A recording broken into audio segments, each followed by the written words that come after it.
Well, friends, it's finally happened. I really didn't think it would ever happen to me, but this morning, today's the day that it finally really happened. What happened, you ask? Well,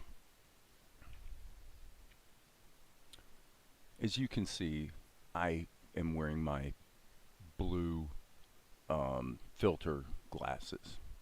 I'm going to leave the webcam off for now. But anyway, I'm wearing my blue filter glasses.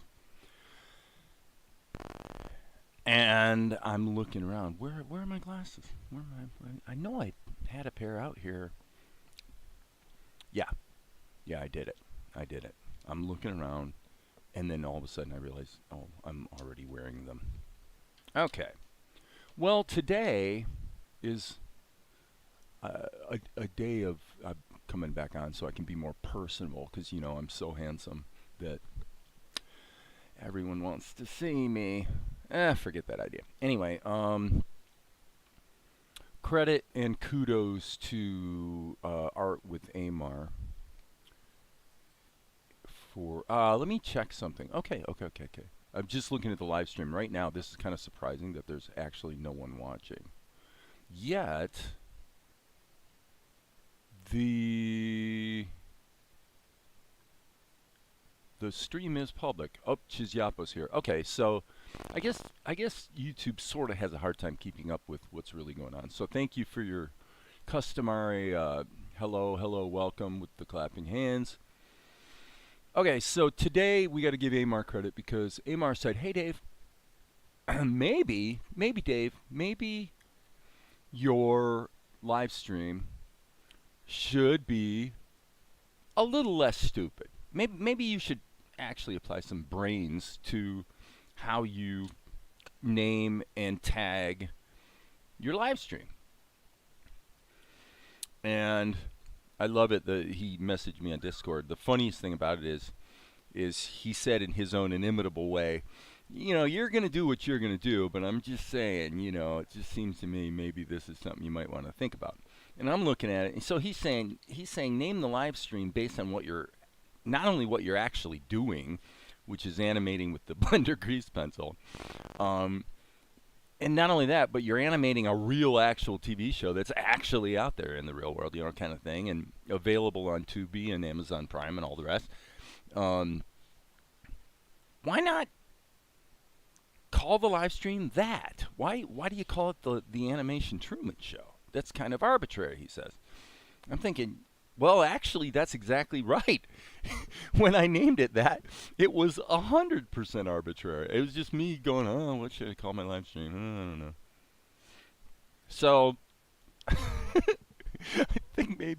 don't think Amar expected I was going to say, yeah, okay, yeah, let's just do that. Let's do that. That does make more sense. I think it's an important principle. Actually, maybe I should switch to, I'll be more personable today. It's an important principle to understand. We need to be willing to give credit where credit is due. Now, yesterday, I had a talk about interacting with a large language model, AI, who, while it is not true, I was working out the plot of episode 4.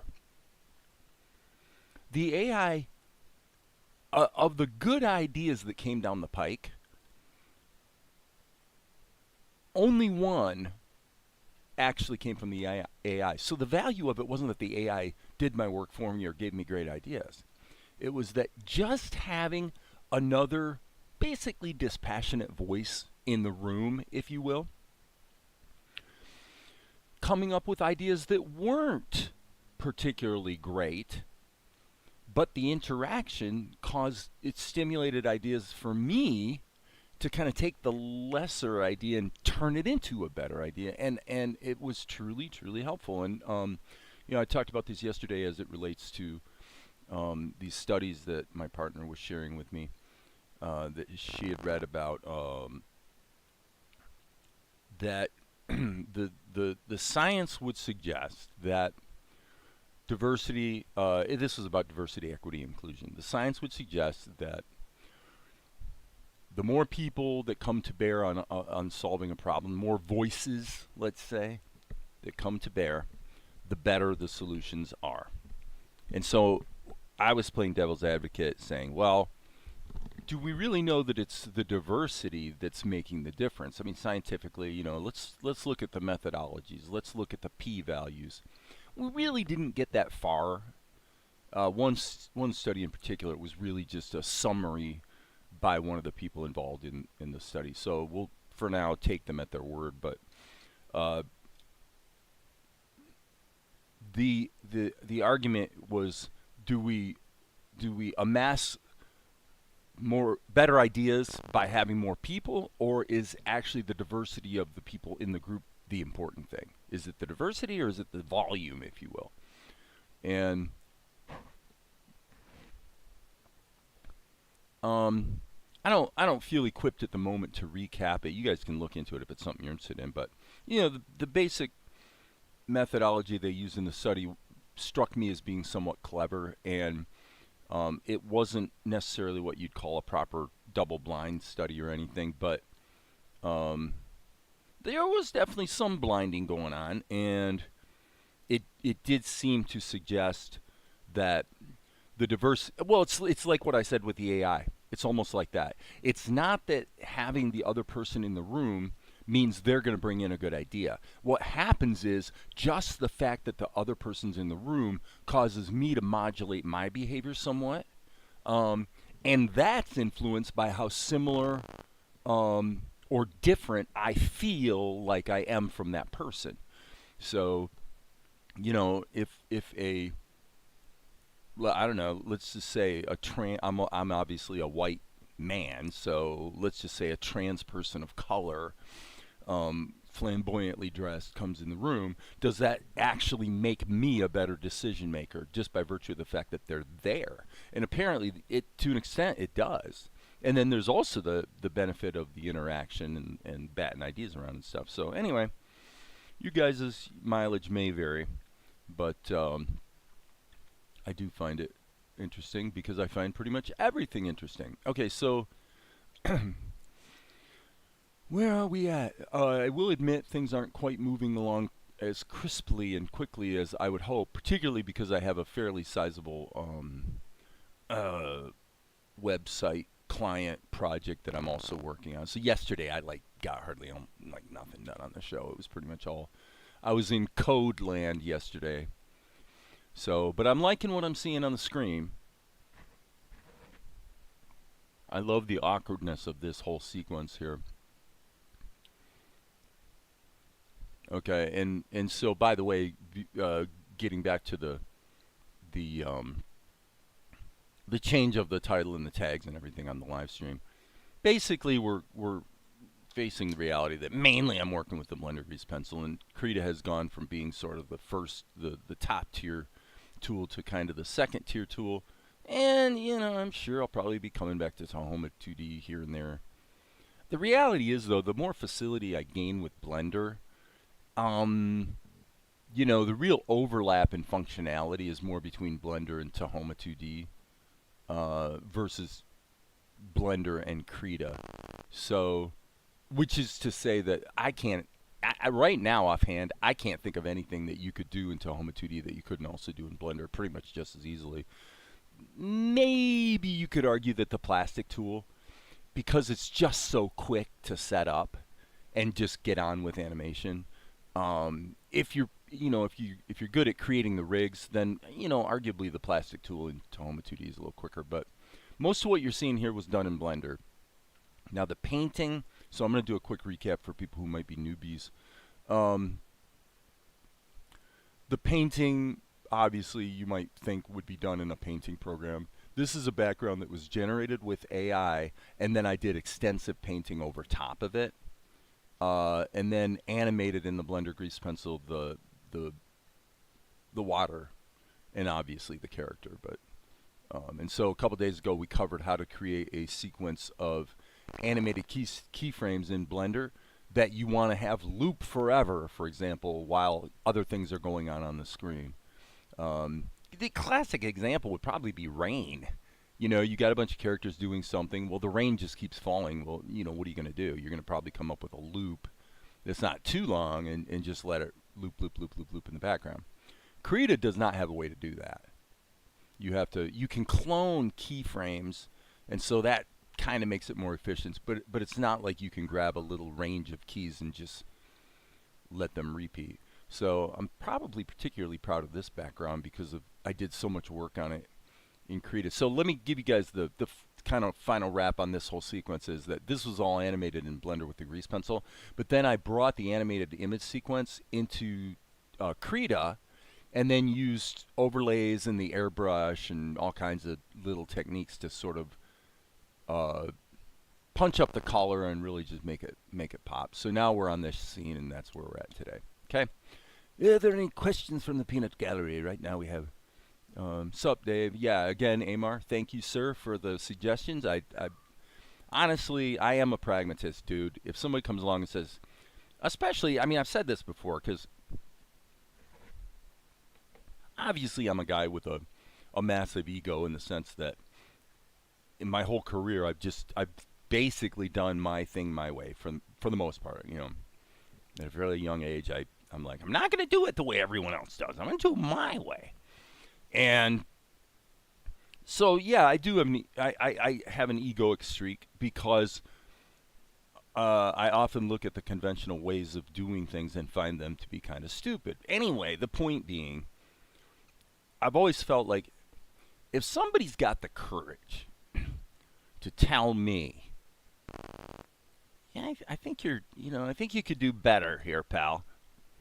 If someone has the courage to say that, then I'm going to listen. Now, if it turns out they're a blowhard, and that experience happens, a couple times, then I may be a little more jaundiced in my view and less apt to listen to him. But Amar's a reasonably accomplished coder. He's a reasonably accomplished artist, and he kind of knows what he's talking about a lot of the time. Definitely an accomplished researcher in the animation space. If you want to know what's going on, again, this is kind of for people that might see this that are new. If you're kind of wondering what's the newest, coolest thing that's available, say in Blender, then you probably want to look at his channel and or Discord or whatever.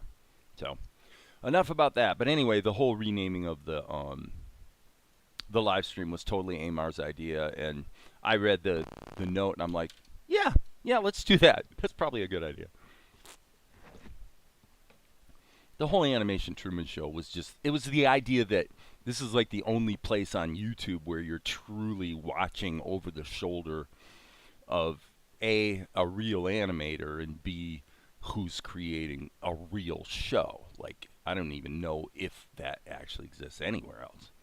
And maybe I'm the only one who's stupid enough to, waste time live streaming this type of content that maybe, there's like, about a dozen people in the country or world that even find it interesting. I don't know. I just do what I do. Anyway, so this was indeed animated in Blender. I played around a bit on the ink side of things. What I've been doing, for the most part, is using the standard pencil for the pencil test, and then switching to, I cannot remember right now. I think it's F ink pen for the ink. And on this scene or shot, I did test going ahead and using the pencil for everything. And it is a mixed bag. I'm not really sure if that was a better idea or not. I tend to think it probably wasn't. But we'll leave it at that for the moment because I don't want to go through, I don't even remember where I started doing it one way versus another way. So it'd be really kind of hard to recap. Let's deal with the shadows, though. That's definitely got to happen. So how do we do shadows? Well, number one, you're going to use masking. I wonder why I had masking on here.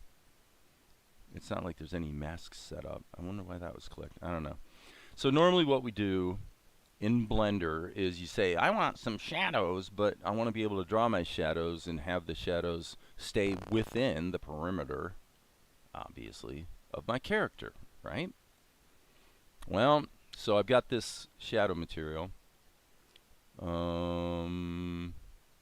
Shadow filled is what that's called. So it's basically just black. Now, you can see the alpha is really low. This is really a mistake. I need to correct this right now, as a matter of fact. So I'm going to correct this right now. The base color should not have transparency baked into it unless you're planning to draw transparent shapes and let the density of the opacity of it build up on itself. With shadows, that's usually not desirable. So what you want is you want a solid black color, and the transparency should be baked into the layer, not the material. Then what happens is, no matter how many of these shapes you draw, the density of the opacity, the transparency, however you want to say it, remains the same. Now, you might say, well, I don't see your whole masking thing working there, Dave. Yes. Slow down, Grasshopper. You're correct. We have to tell. In Blender 2.81, this would have worked. In Blender 2.81, this is just a stack. So if you had the shadows on top, it would be masked by whatever layers were underneath it. I personally thought that was fine. This is more powerful and flexible, but you do have one more step of setup, which is telling the shadow layer exactly where you want the mask to come from. Now, you'll see in a moment, if you're confused right now, it's all going to make sense right now. Boop. See what just happened? Boop, boop. Okay. I just noticed something. Like if I turn this off, you can see that the masking where it clamps it to her body doesn't occur. But this might be the real reason why the more advanced masking that came about in Blender 2.83, and now this is 2.93, by the way. This might be the thing that makes it super cool. It looks like you can.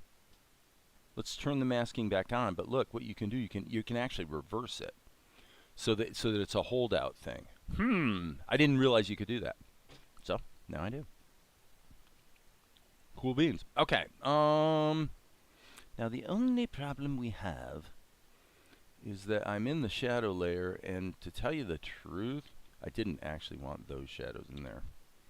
So jump to edit mode, delete the points. Okay, so we do have one little teensy weensy problem that I should probably address right out of the gate, which is when I did the fill operations, as you can see, this, it's obviously a problem. Here's what I'm going to do. I'm going to hit the X key and just delete the strokes and see what happens. That did the trick. Okay, cool. All right, so I just need to redo the fill operations here on Tianara because this blank space under her arm actually was filled in. So I'm hitting it'd be the D key to draw, but I want to be in fill mode. Now I'm hitting Shift so that I can basically close this gap right here. Let's see if that did the trick. Now, as you can see, the gap closer is actually on. And I got to tell you, it works really well. One of the things with the gap closer is you want to leave it at least on a tiny bit like that. Because if you don't, it's kind of not cool. If you turn it, if you don't need it, and by the way, I just did the same thing I did before, actually. That's not good. So we'll address that in a moment. But here's the thing. If you go to do a fill operation, okay, and you say, well, I don't need the gap closer, so which is, to be accurate, is the matter of extending strokes. If you turn it down all the way, then what happens is the next time you go to do a fill operation, you have to go into the advanced thing and turn the stroke extension up to something. Whereas if you only I would actually like it if the stroke extension effectively it gets turned off and you have to go turn it back on. So I would like it if the stroke extension thing could be set to a functional minimum that's really, really small, just so that it's still on. I don't know if that makes sense. Does that make sense, people? 0.1 is the kind of working minimum. And anyway, there it is. As you can see, the little, I need to actually zoom in. the stroke I made. Maybe it's this. That might be where the gap was coming from. Let's find out. Nope. By gum. That is a stubborn gap right there. I'm not really sure where the issue is coming from. Every once in a while you get one of those that's just kind of nasty. Nope. It is determined. Wow, that is probably one of the most strikingly weird leak situations maybe I've ever seen. It seems to me everything about this shape is closed. In fact, so let's prove it. Let's prove it. We'll do the hard work of closing every gap. Now there's no gap. There's no gap. That is strange. It must be some kind of threshold thing. What the heck? I have never seen Blender struggle like that much. But that's okay. Sometimes weird stuff happens and you just deal with it. So in this case, we'll manually fill it, and then maybe Tom or Amar will chime in and tell me something I'm doing wrong.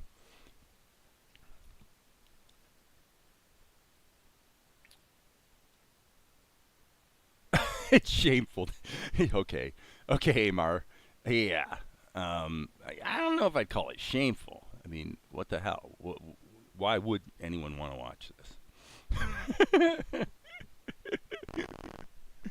Maybe I'm more self-deprecating than I need to be, but my goodness. Well, I mean, if I was the viewer, what would be more interesting to me would be the speed paint. Like if you take this long session and then you turn it into a 16x speed paint, that would be fun to watch. All right, so let's just keep rocking. Oh, we had the problem here too. Isn't that sad?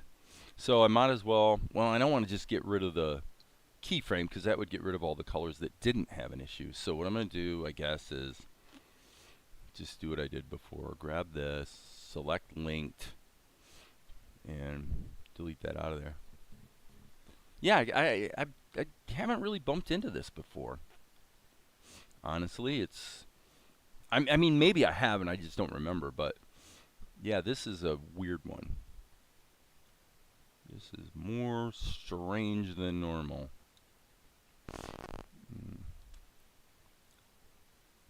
But hey, it's all grunt work, right? We just have to do it. So do it now, do it later, do it here, do it there. What's going on? We got another leak that's bigger. I'm going to go ahead and do the stroke extension thing a little bigger. Okay, that gets me there.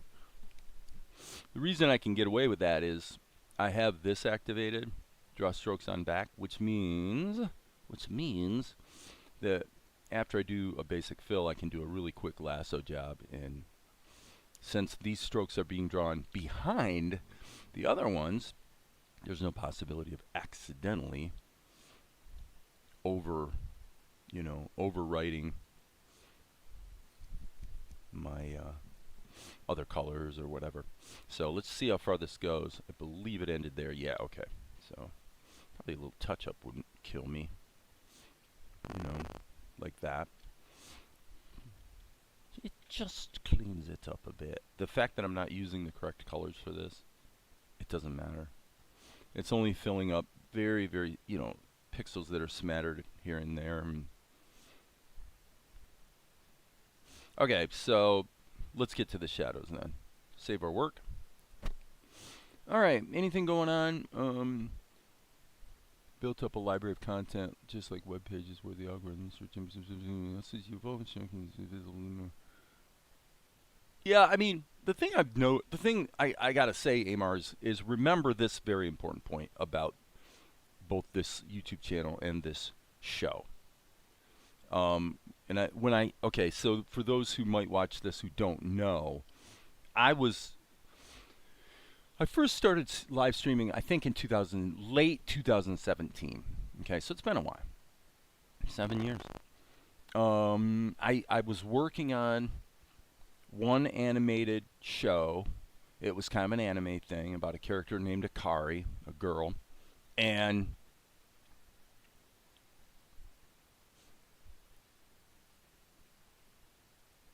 So I think what happened was up to about 2020, I was working on that and kind of trying to learn the craft, of animation and this and that and the other, and trying to figure out what my toolkit was. Mainly, I was using OpenTunes at that point.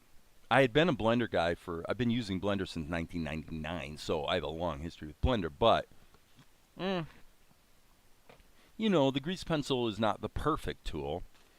And so anyway, long story short is I started working on Salt and Light around 2020, I believe. I basically spent 3 years creating two 24-minute episodes.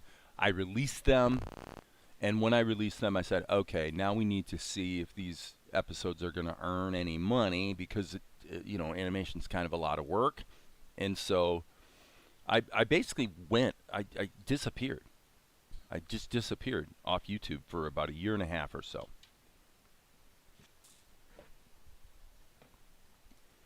And it took a while. It did take a while. So the point I was trying to make to Amar is this. It's important to remember that there is provably no connection whatsoever so far, no connection between the viewership of Salt and Light and the activity of this YouTube channel. No connection whatsoever. Because the show gained traction and started to catch on at a time that I was not live streaming at all. And for the for you, Amar, you've heard this before, but it's an important point. Some people hop on YouTube because they're trying to build a YouTube audience. And I kind of wanted to see what would happen for sure, but basically, I was just, it's something to do. It's kind of fun, right, or whatever. I need to go back to my shadow color. And I only have 3,000 subs. I mean, like, I have nothing, I mean, not that you guys are nothing, but you know what I mean. There's just not that much going on here, friends. I got to dial in the density of the shadows. This is actually kind of an interesting case, come to think of it. She should be pretty strongly backlit. She is, she's got her back to the entrance of the cave. Now, of course, we can use the rim light effect, of course. And we probably will. But yeah, she's got the light behind her. So, actually, I don't like that. So, to Amar's point, why not redo the tags and the show is kind of taking off, seems to be. Why not kind of repurpose the live stream title and description and everything to reflect what it's actually about today, which is not just looking over the shoulder of an animator, but it's also about the ongoing production of a real world show, which is kind of a cool thing.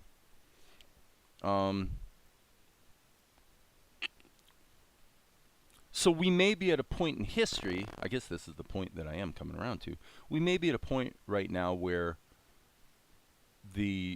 what's going on the YouTube channel and the viewership of the show actually could dovetail back together, where what I'm doing here may actually make a difference. I think that's a very real possibility. You never know, but there it is. Okay, so here's my question. If she's going to have this broad, I think I should do what I do in Krita.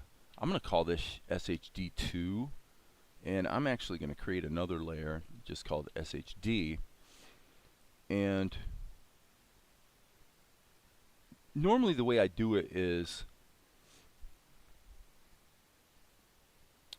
and this should probably use the lines layer too for masking, but normally the way I do it is you've got shadows like this,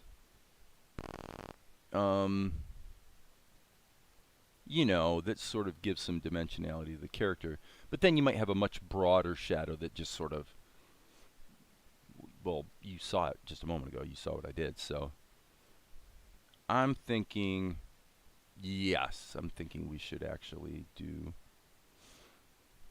the 2 shadow layer thing.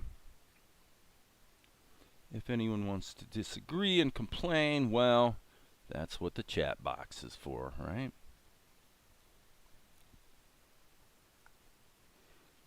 Yeah, that just feels better. It just looks nicer. Yada yada yada. Yeah, so maybe it'll turn out that at this point in time, um, the show's viewership might actually increase because of what goes on here on the YouTube channel. That's basically the question that's on offer here. The question we're debating. And the answer is, I don't know. Maybe.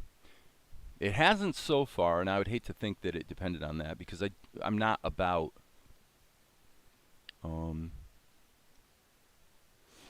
at least basically I'm not about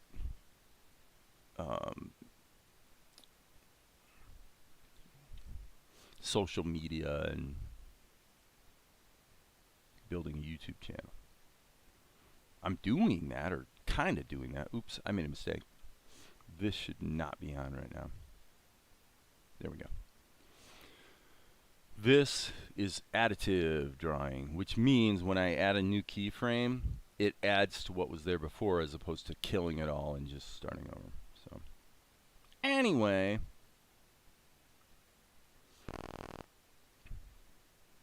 I guess it never is a bad idea to look at best practices and kind of just freaking do what works.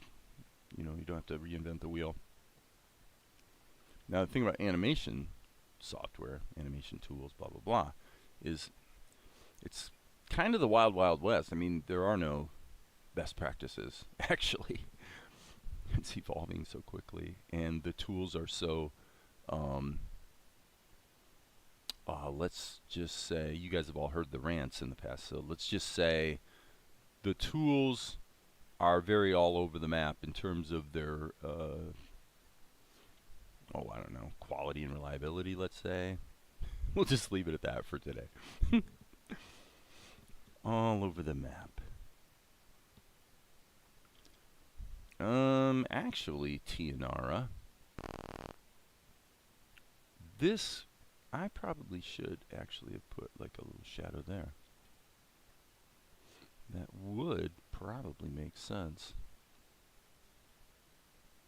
Boop, boop, boop, boop. So today we're just going to have fun and just keep rocking and rolling on this particular shot. I spent yesterday mired in code, working on stuff for a client, and there's still more to do, but I'm kind of feeling like not today. Maybe later today, but we'll see. Nope, today I'm gonna have fun making my cartoon. So, anything else going on out there in the world that I should know about, people? Yeah, it's like to Amar's point at 9:18.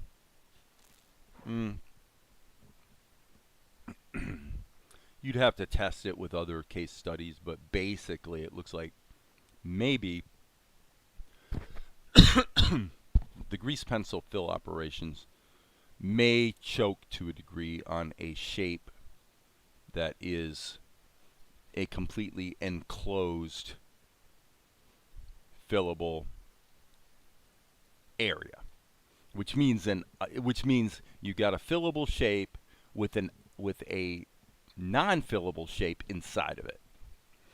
I mean, these are the kinds of things that in the entire historical pantheon of, CGI, these are the kinds of problems that have always been tricky. They are tricky problems, in terms of how you solve them programmatically. How do you teach the software the difference between, how do you teach the software that this really unusual edge case either should or should not be filled,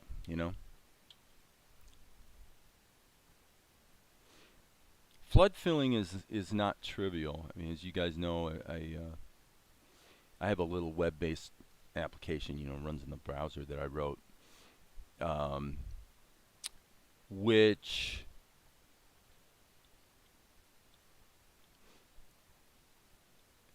you can draw, you've got smoothing on the ink thing, you've got an arc tool, but I have not implemented a flood fill. And not because it's hard, I really haven't tried very hard, but from what I've glanced at out there, it's not the easiest thing in the world to implement a proper and performant, I should say, a performant flood fill. It's fast. So anyway, any respectable paint program obviously these days has to have a flood fill operation or something similar. Now, back in the days of Blender 2.79, we did not have a flood fill for the grease pencil. So if you wanted to fill a shape, you actually had to do it exactly the way I'm doing it right now. You had to actually draw the shapes of color. I'm going to make a radical statement right now. I think if you're a truly serious practitioner out there, I think that you would discover that if you had to do all of your fill operations like this manually without a flood fill tool, you would actually not be that much less productive than you are with the kind of flood fill tool we're all used to these days. That's a bold statement. Don't know if I'm right about that, but my suspicion is that I am. And here's why. The basic reason is this. I can say with authority, in the production of a real TV show, that the weak link in the production pipeline, kind of by far, is the ink and paint stage, and then the ink and paint stage, 80% of the slowdown comes from the paint side of it, not the ink side of it. In other words, the fill operations, like when you go through and fill in all the color, that's where you lose all your time. Sketching and drawing's pretty fast. Frankly.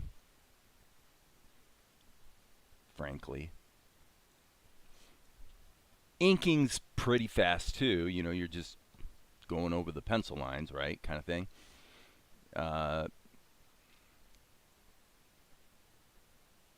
By the way, as you guys can see, I'm using the sculpting tools for this because, well, why not? So my point is this: at the flood fill stage, what happens is all it takes is one leak that you have to search for, and it actually, compared to how you can scribble a shape or a line if you're good at drawing, especially you can draw something pretty quick. Once you're I start to say zamming. When you're zooming through and you're like click, click, click, you're just filling shapes, fill. You just go right down the line.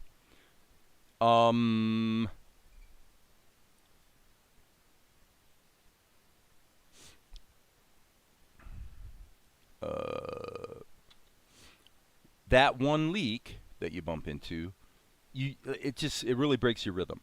Okay? It's not a bad thing. It's just a thing. It's a real thing. I've seen it with every animation program I've used. The weak link in the chain where the slowdown occurs is always at paint. Well, if you're doing it this way, basically, okay, you might be sloppy and go outside of the lines, so there's that. But other than that, basically the slowdown can't happen because it's more like drawing. You just draw. Actually, you know what? I'm going to get a lot of leverage on this sequence with Mel because his head doesn't actually change that much. I don't know quite why I put that mouth in there, though. I should have left that for another layer. Okay. We've also got this extra fill shape where nothing really changes. So I think this is kind of an erroneous keyframe right there. How about that? Sweet. Okay, let's go back to the shadows layer. Okay, we're right there. And let's do the same thing we did before. Let's just use the sculpting tools just because we can. It's just, it's kind of fun. Wait a minute. I'm on Shadow 2. I need to be on Shadow 1. Apparently I clicked the wrong layer. Okay, what's going on out there? Oh my gosh. Amar, you seem to be talking to the walls. Nobody's really talking back to you. You have a bunch of these channels that have no value but for entertainment. Morbid Melon, 2D puppet animation. That channel's grown. Shameful. Okay. Uh-huh.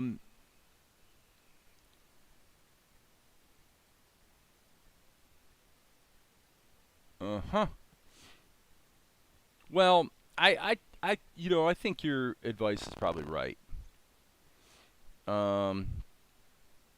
That's what I'm thinking. We're at a tipping point. We're at a precipice. We're at that place where maybe by following a few best practices, like, take half a second and add some reasonably decent tags to your video description, maybe this live stream can, in fact, help to improve the, viewership for the show. So that'd be cool. That would be cool, my friends. All right. Should I put in that? This is always the part of the dilemma, is when there's. I probably talked about it more than I needed to yesterday, but it's basically when you're dealing with if I portray Tianara as a little bit sexy, then by definition I'm some kind of lecher, because here I am, I'm not a young man anymore, and she's only 14 years old. So I mean, that's just the truth. I feel a little uncomfortable. Like I want to portray her because she does have a nice body. Sometimes 14-year-old girls have nice bodies. That's not a crime, but and it's got to be compelling to Mel. That's the whole point here. Of course, he's 15, right? So I always feel a little uncomfortable when I'm drawing this stuff, because I want to draw it in a way that, I cut my teeth on Frank Frazetta and that kind of stuff, and so it always makes me feel a little strange, like I'm some kind of word that starts with a P that you're not allowed to say on YouTube, and I'm really not, guys, but yeah.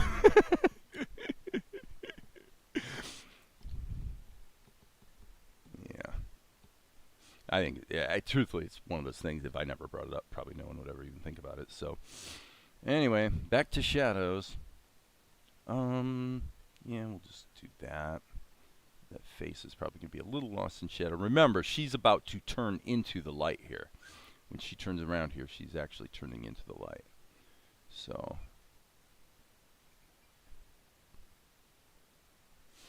Tianara. She can be a tough cookie. It's one of the things I like about her. She don't take no guff. The interesting thing is, when we first met her on the show, she seemed like quite the bleeding heart, because she was a bleeding heart. She was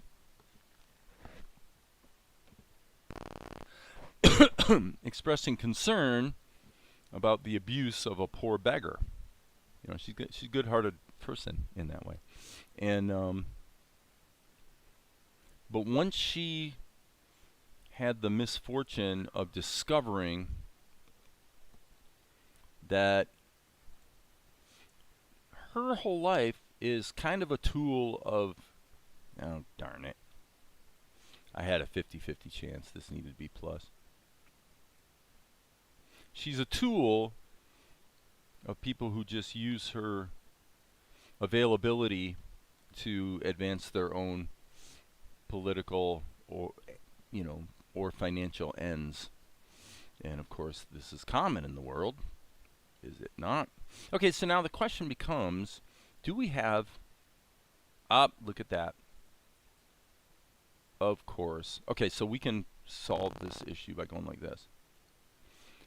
We're going to grab this, Control C, go forward one frame, Control V, Control V.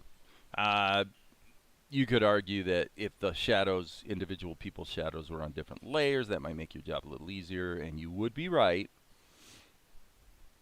But come on, we just bump into these things as we bump into them. Okay, so back here, the question that I was trying to express not very well is, can we take this keyframe right here and just duplicate it down here?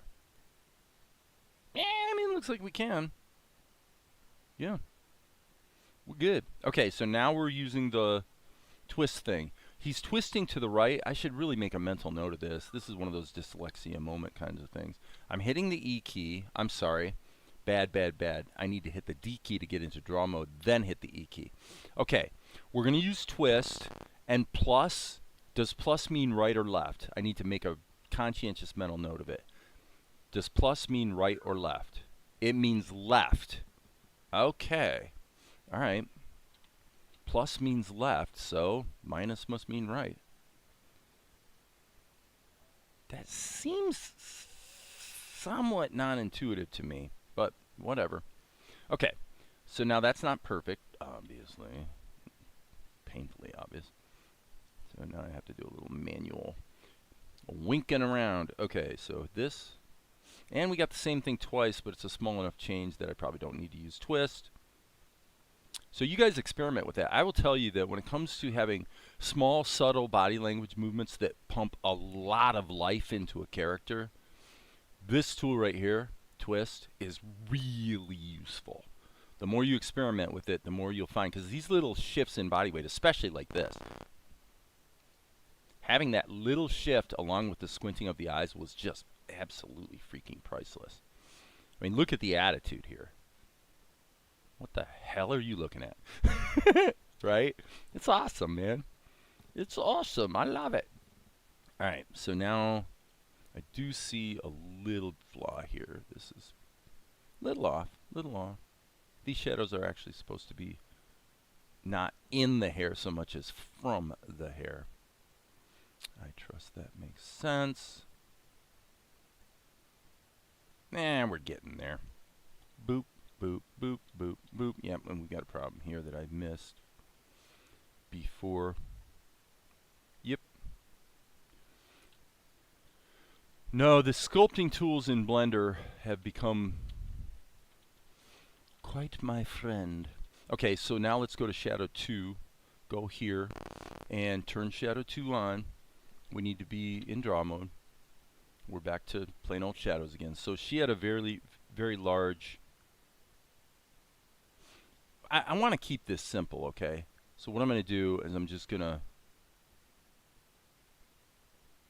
kind of do this. I'm going to allow for a little bit.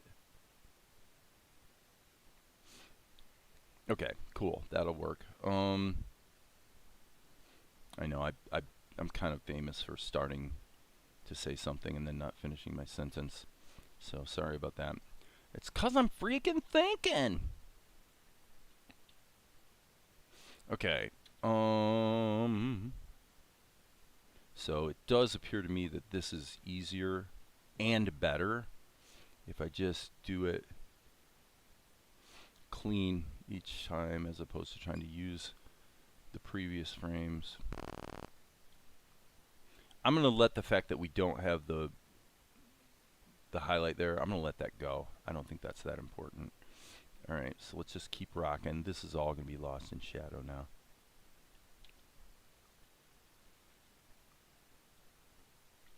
Yep, keep it simple, keep it simple. Wow, okay. Well, that we can just do this way, I think. Just do this way. Alright, Mel. Okay, you're not... Oh, I guess he's in shadow too, actually, come to think of it. He's looking back. So the entrance of the cave is back here, so yes. He would be something like that, wouldn't he? Okay, let's go ahead and use the sculpting tools here. We might as well. Yep. Well, the one good thing about sculpting is it keeps you anchored to what you were, what you had on the prior frame. So it tends to be pretty fluid and organic. Okay, so this would be a whole new thing. Honestly,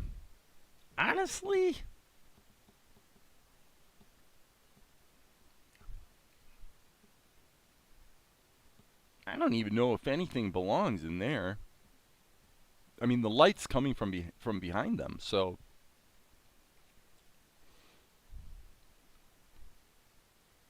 I think I'm gonna leave it at that. Now this would be different. This would be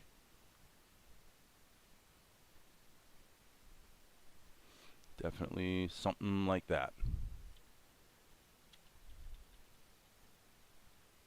Okay, yeah, we should sculpt that.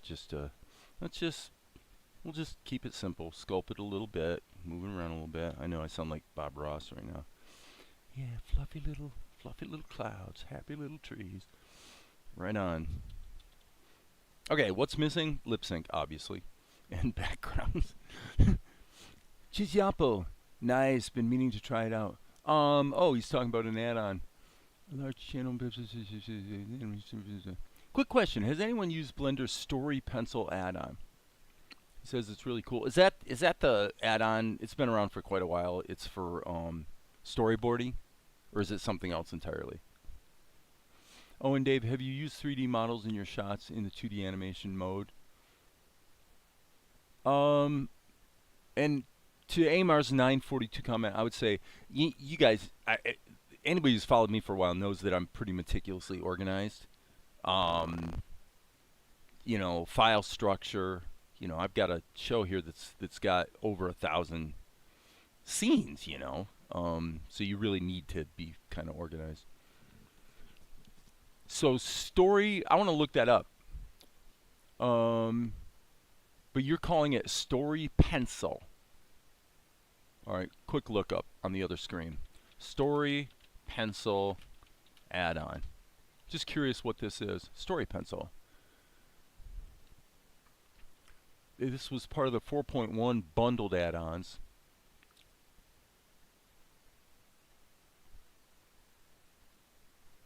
Okay, and the latest version demands 4.2, which means it's a non-starter for me. I'm not seeing anything about. Oh, here it is. Okay, Story Pencil. Huh. I'm finding all kind of stuff like this. I'm not seeing anything that talks about what it actually does. Like nothing. Well, that's kind of weird. It's like, does everybody know? Somebody explain in the chat. What is it even for? I mean, I have no idea what this is. Okay. For the record, friends, I do think what's going to happen in this particular sequence is we're going to do the same thing I did on this sequence, which is do all the animation in Blender and then actually bring the sequence into Krita for backgrounds. I mean, let every tool do what it does best. And obviously Blender has some amazing capabilities paint-wise, especially starting in Blender 2.93 with the grease pencil. I mean, as well as actually, if the truth be known, the texture paint or UV editing, both they kind of go together, but the standard pixel-based painting in Blender is actually very, very sophisticated. I mean, you can create crazy animated brushes and all that. Its biggest weakness, in my view, is that it doesn't have a good layering system just baked into the paint interface. If it did, it would be a game changer.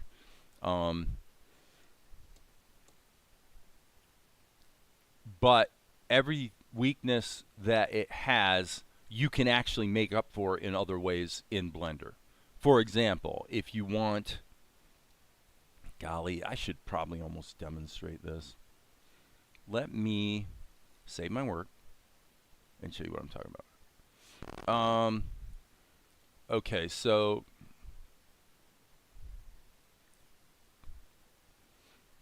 let's go to texture paint. And if this takes more than a moment, I'm going to go back to working on my scene because things are a little different here in Blender 2.93. And yeah, like right off the bat, I don't even do I need to like pop up a plane that I'm painting on? I don't even know. I'm not going to go there. Forget it. It's a bad idea. I'm inviting all kinds of problems. But the upshot is, if you're used to GIMP or Photoshop or any paint program, most of what you can do in the terms of the actual painting, you can do in Blender for the purpose of texture painting and painting directly on 3D models. If you want layer effects and blending modes and stuff like that, you can do it. Just suffice to say, you can do it. If you had to do it in Blender, you could do it. It's the same thing with doing the backgrounds. If I had to do it in Blender, obviously I could. It's just that you want to use the right tool for a good right tool for the job. A great example would be yesterday. This entire sequence, I should say. Let me show you guys this. This entire sequence was actually drawn using a traditional tablet, not a tablet screen, just a plain old cheap tablet on my laptop. All of the pencil test was done on the laptop. And it was fun. I can sit in the other room. I'm lounging. I've got my feet kicked out in front of me. I'm just chilling out and just doodling.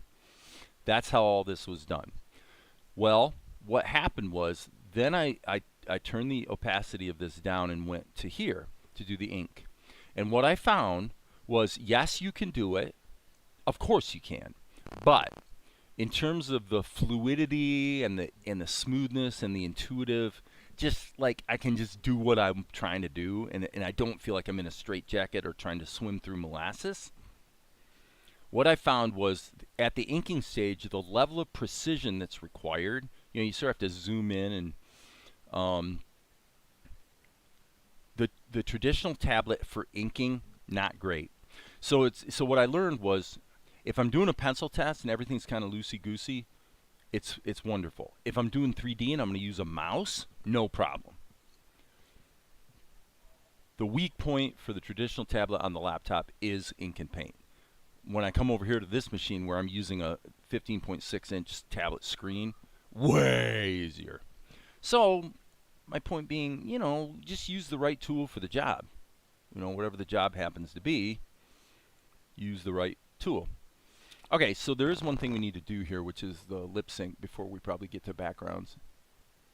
So I'm looking at the screen. Oh, the only dialogue in here is him saying, you're all wet. Okay. So we do have this little mouth baked into the lines, so that's fine. What we'll do is let's go like this. Let's just add a layer, as I often do. We'll call it mouth. We'll use a material that is, we'll use charcoal ink. I mean, you could have a stroke. I guess you could have a stroke on it. Let's go ahead and allow it to have the stroke, but let's make the fill slightly transparent. We'll see how that goes. I don't know if this will work. If you did it with,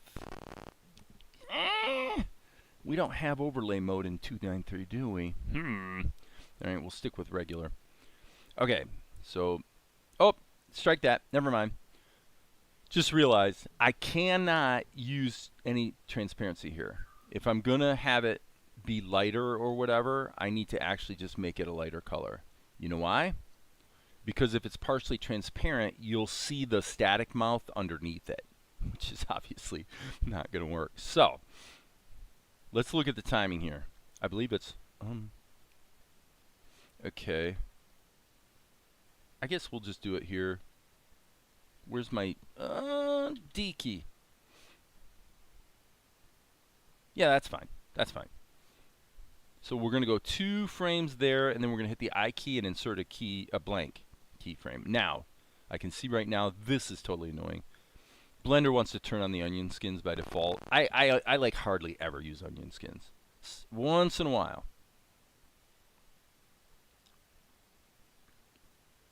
Okay, and then we've got a little problem there in the shadows. Right there. What is that? Shadow 2. Looks like we have an erroneous keyframe. I know what happened.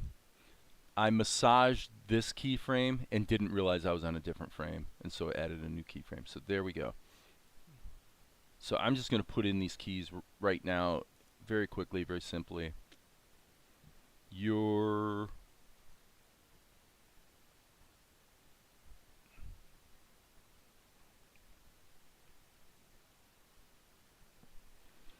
I'm totally spitballing here.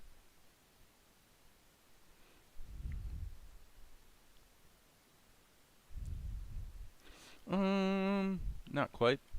I needed to see where the other mouth was. And then we'll go here, insert a blank, and I'm thinking this will probably work. You're all wet. Okay, that works.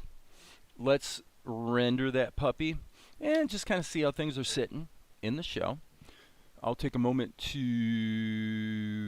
look at the chat while it's rendering. Okay, so, oh my gosh. So much stuff. Yeah, for storyboarding, okay. I wanted to try using it with 3D models. Well, the real answer to Chizyapo for what would be this. I haven't gotten around to it yet, but would it make sense to create 3D models at least of their heads? At least of their heads. So that I can bring those models in to Blender and do one of two things. Either use them just even in wireframe mode as a drawing guide. That alone would that would be useful. Or have the 3D model that is in fact the correct colors and everything, so it can be rendered with outlines, freestyle or otherwise. And then I can draw with the grease pencil over top of that. I've considered, you know, that's just a workflow approach that I just haven't taken the time to sort of work out the kinks, you know. In object mode is where you create your object for your stage, right? The GP is an object that you can use. I don't think those comments are for me. And I thank you for clarifying there, Amar, because I don't know if Chizyapo Chipanda fully understands the ways in which the grease pencil and 3D geometry interact, you know, or can't interact. It's just, you know, they bleed over in a lot of interesting ways depending on the add-ons that you're using, basically. Once you understand or overstand that Blender has multiple modes, that gives you the flexibility to do a ton of different things to adjust to or work with the objects you're aiming at on the stage.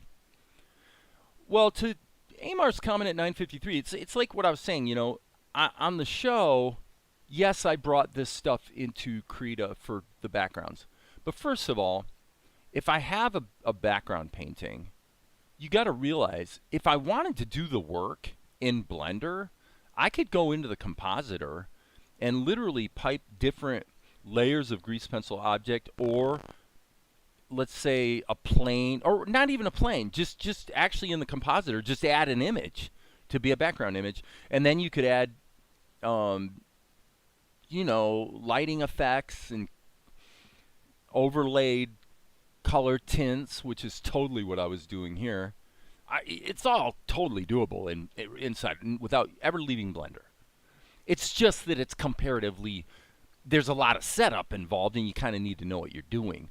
In practice, it's just a hell of a lot faster to render out the characters as I have done here, and then just go over to Krita to do the backgrounds. And I am a pragmatist, so let me check one thing. I want to make sure I save these to the right location. Oh, well, of course I did. Okay, so now we have this, and the very next step would in fact be to bring all of this into Krita. Yep, that's what we're going to do. Like I said, it can all be done here, but actually ends up taking longer and being clunkier and maybe less glitch prone, to be fair. This is scene number 03.74. Okay, so we're going to create a new file that's going to be Dave's HD, which is broadcast HD. We're immediately going to save this as, and we're going to go to episode 3, 03.74, or I should say 03-74, and that's going to be a Krita file. Boom, done. Get rid of the white background, we don't need that. And then what we're going to do is we're going to import animation frames. Now this becomes quite interesting, and I'll show you why. The default location, okay, hang on a second. This is like totally embarrassing. Creepy. Yes, I am not joking. I literally just moved my mouse, and my left mouse button caught the lower right hand corner of my tablet screen, and somehow I managed to drag and create a shortcut in a folder that I didn't intend to. Like, that's like totally ridiculous, but yes, that actually just happened. Okay, so now as you can see here, we've got the anime, Salt and Light, scenes, episode 3, 03.74. Remember I said I was organized? Well, this is what I'm talking about. In the 03.74 folder, you get another folder called Render, and look at there. There are all of my images that I rendered from Blender. Now, the interesting thing is, in Krita, if I add those images into Krita, boom, boom, boom, boom, boom, boom, boom, Control A, open. Okay, all of those images are going to load up into Krita, and that means I can do all the work that I'm going to do in Krita, and if I render this out over top of these same images once the backgrounds are in there, doesn't hurt a thing. You know why? Two things. Number one, I can always re-render from Blender if I have to. Number one. And number two, once you import your animation frames into Krita, they are baked into the Krita file. That means they don't actually need to reside on the hard drive anymore at this point. Now what I often do, and I've shown you guys in other places what a pain, how easy this used to be and how much it's kind of a pain now in Krita 5. But what I do is I just go click, click, click until I see a duplicate. See that? See how nothing changed? And then I go Control-Shift-X. I just deleted the duplicate. Now this is a unusual scene actually. So now this is the part where it goes stupid. I hit Shift, and when I hit the right arrow, what used to happen is if you hit Shift and hit the right arrow, it would just go forward and do just what you would expect. It would select more and more frames. For some reason, it doesn't want to do that anymore. So that means I have to sort of engage with my mouse, which you see what just happened. I hit Shift and selected the next one, and Krita didn't do it this time, but a moment ago arbitrarily decided that I must intend to grab all of these frames too. So I haven't been able to figure out what the algorithm is. Like, how is Krita deciding what it's doing in this regard? Because it doesn't make sense. But anyway, one way or another, you can get through it. I'm just going through and erasing the duplicate frames. The best way to do it these days is probably, once you see one duplicate, hit Control-Shift-X, which, by the way, you need to add that hotkey yourself. Okay, that's not a default. Control-Shift-X. Where is it? It's not remove frames and pull. That would do a ripple edit. I guess it's not even in the pop-up menu. But it basically deletes, it just deletes the frame out of the timeline. I don't know how else to explain it. Then you go along here until something changes, and then you go back one. And now if I hit Shift, will Krita select from here to here? Nope. It's just amazing. It's whatever's the intuitive, sensible thing. See, now it works. The second time I do it, it works. It's so bizarre. So bizarre, my friends, but there it is. The purpose is not to rant. I've done that plenty of times. The purpose is to make you aware. Just be aware there are weird things you're going to bump into. that have nothing to do with Krita's functionality. The functionality is spectacular. The implementation of that spectacular functionality is, shall we say, somewhat dubious. Okay, there's the blink. So these, see, now Krita's kind of behaving correctly, which is great. Kill that.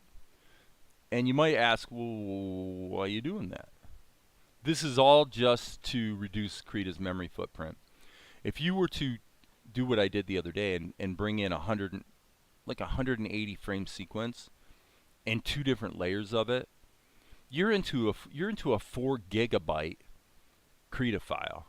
Whereas right now we're only dealing with, I like to keep it under a gig if I can, frankly.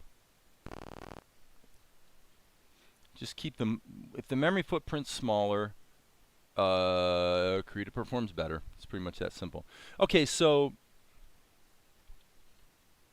honestly, the best way to do what I'm doing here is I've got my right hand on the left and right arrows, and I've got my left hand on Shift Control X. This is the best way to do it, just one at a time. Oh, there's something changed because his mouth's open. That's a duplicate. And I know I did 2 frames on all of the mouth stuff, so let me just double check that I got this right. Yeah, so that's that. So that's a duplicate. That's not. That is. So I'm just going right arrow, and if it's a duplicate, I hit Control Shift X. That seems to be a pretty good way to work.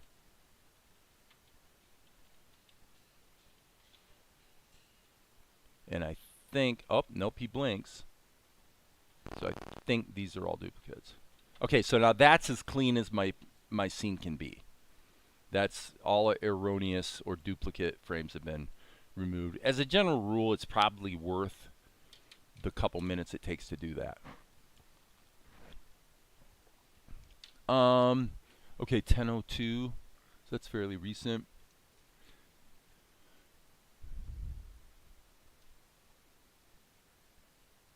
Using is pretty easy for me. I think my issue is more adding 3D objects into the 2D animation scene. 959 Chiziapo, you're kind of alluding to how you pipe content into the sequencer, and frankly, I haven't been doing a ton of it lately. But the basic rule, I think, is let's do this. Let me save this. But it sounds like what you're getting into is the matter of how you pipe content from the 3D viewport into the compositor. So this might be a mishmash as well that isn't worth doing and or watching, but let's find out. What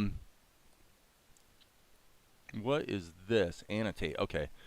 So I said use nodes, and I literally, again, I haven't done this in a while, and I certainly haven't done it in 2.93 because I haven't needed to. So I should think Shift A would be input, and what you're really looking for is, I guess, render layers. It used to be, you know, you had a scene node. Your output, of course, would be the compositor, right? And if we connect them, so then the question becomes, well, how do we distinguish between the things we want to add into our scene? Like, for example, if we duplicate this, well, that doesn't work. We'd have to combine them in some way, but like with an over thing. But then you want to start looking really closely at stuff like this. I find it personally confusing. I always have. The way that Blender deals with collections and the way that you get stuff from a layer into the compositor, it used to be simpler because Blender had, how many was it? I think 20 layers. Every 3D scene had 20 layers. And it was more straightforward that, you know, if you want to be able to separate it out so you can process this stuff differently from this stuff, even though it's coming out of the same scene, you just put them in different layers, you know. It wasn't a big thing. Now, I don't even know if that's possible anymore. Can I take my grease pencil stroke object, for example, and just for kicks and giggles, what I'll do is I'll make it fair by saying, let's go into object mode, and let's add a monkey into the scene. Okay, so we've got a 3D object, and we have a grease pencil object. All right? This is not really a drawing and an animation. It's to Blender, it's just an object. And you could say that it contains all of that drawing and animation. So this is a complete, so we have two separate objects. Okay. So Amar, you're welcome to chime in here, and I'm looking at the screen, so I can't pay super close attention to the chat. The question is, at this point in history, in Blender 2.93 anyway, how do we instantly move this guy into a new layer? It used to be you'd hit the M key and you just put it in a different layer. And the reason collections I find confusing is the same reason that I find Krita's tag system confusing. And it wouldn't be confusing if it was pretty impossible to mess up programmatically. But it is easy to mess up programmatically, because what you do is you've got these two things, and it's not really clear, quote unquote, where they reside, because you could have two collections, and for whatever reason, for organizational purposes, you could actually have both objects in two different collections. You see what I mean? And so I'm sure it's very, very flexible, but it's not necessarily as intuitive as a, let's just call it an irrevocable layer system, meaning your object is either in this layer or it's in that layer. Take your pick, but it's got to be one or the other. That's the way it used to be. So there's things I want to look at here, since we're taking a moment to divert from creating the show and just looking at stuff. Okay, so this is related to collection. What I'm looking at is what I'm curious about, Amar, if you can, if it has the old Blender layers system gone the way of the buffalo, the 20 layers, and it's replaced completely with the view layer system, and the view layer system is, again, what I have found quite confusing. I guess as I'm thinking this through, this is real time, you guys are seeing in real life, I'm actually thinking this through. It seems to me that if the choice here is view layers, then the answer would be to take an object and simply put it in a different view layer. Okay? So then what do you do? What do you do? Create a brand new view layer.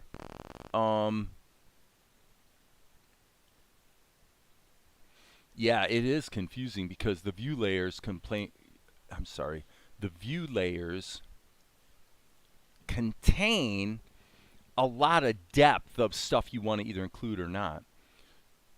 Okay, so this looks interesting to me. I never used the view layer. Really? Oh, wow. Okay. Guess I won't be looking at the chat. Okay. A view layer probably is analogous to the layers that used to exist in Blender earlier than, say, 2.5. The difference being that probably the view layers, you can probably have an infinite number of them. So here's what we're trying to do, guys. What we're trying to do is we're saying, okay, we want to composite, and we want to render the, we want to render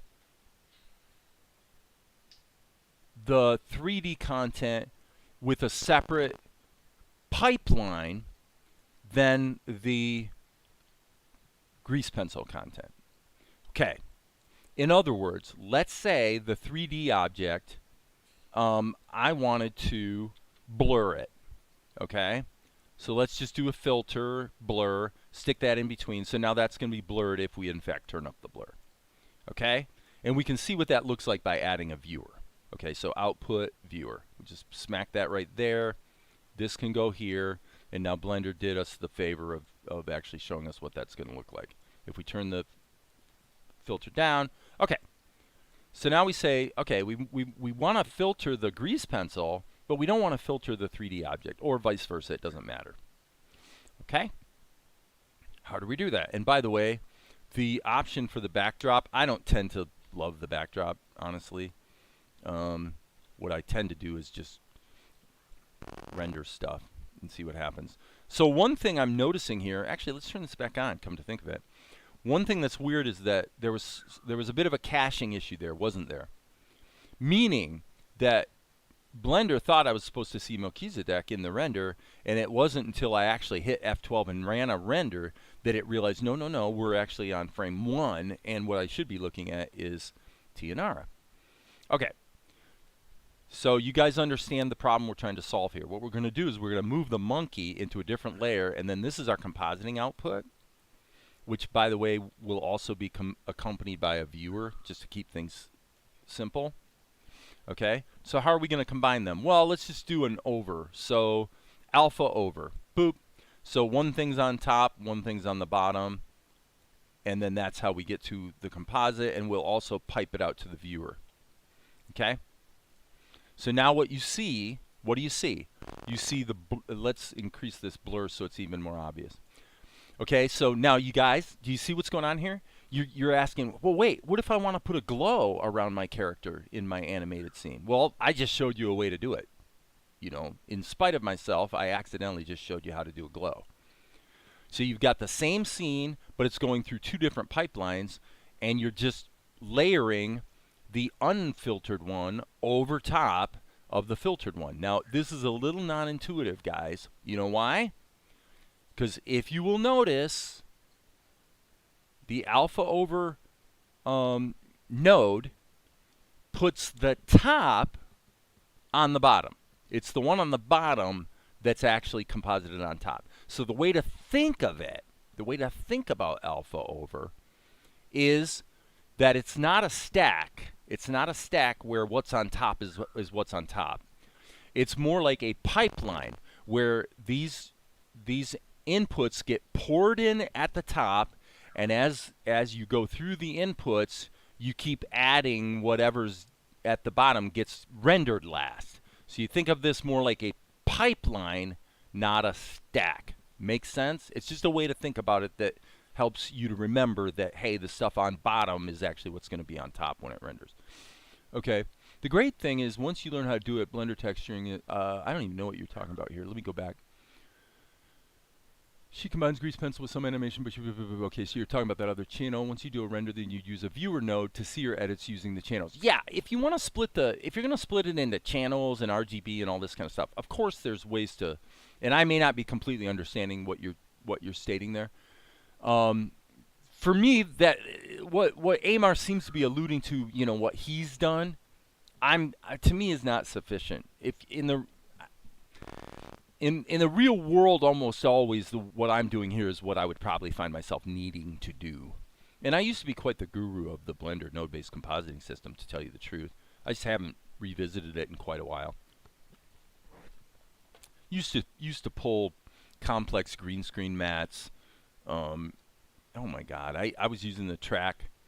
And by the way, notice if you click from one filter or from one viewer node to another, it shows you. So this is what people using the compositor often do: is they'll stick in a viewer node after every little stage, every node or filter or whatever, so that they can see how each additional node is affecting the final output. Not a bad idea.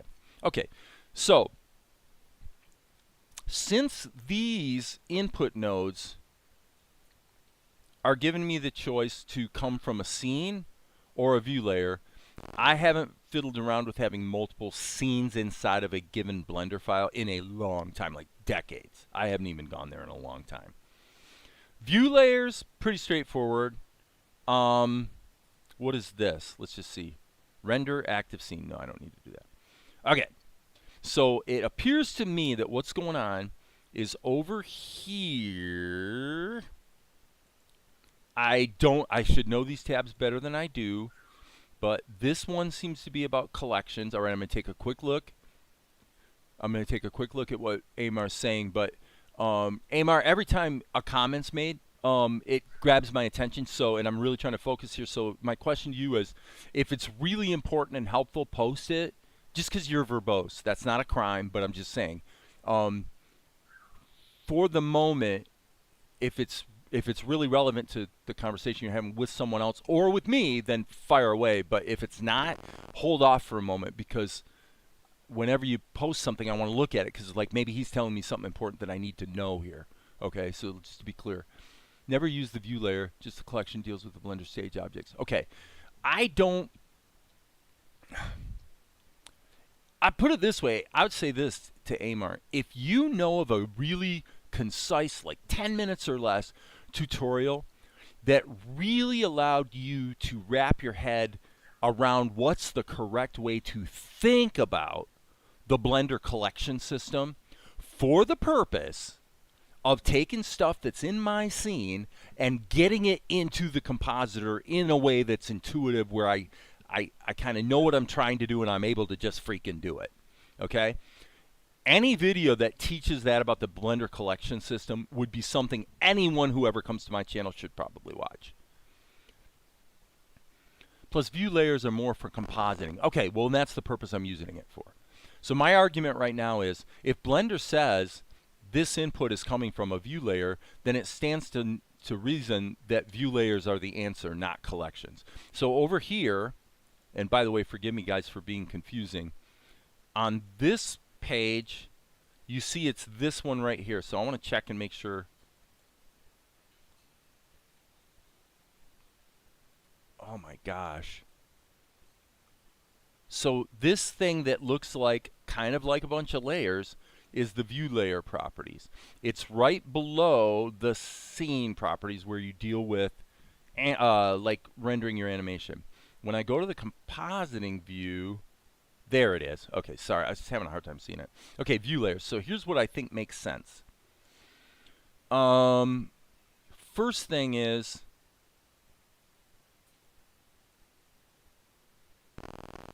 sync with outliner. That I'd have to look at. That might be quite useful. Okay, so now what I'm looking for, and this is where if anybody's, you know, looking over my shoulder and trying to get my attention,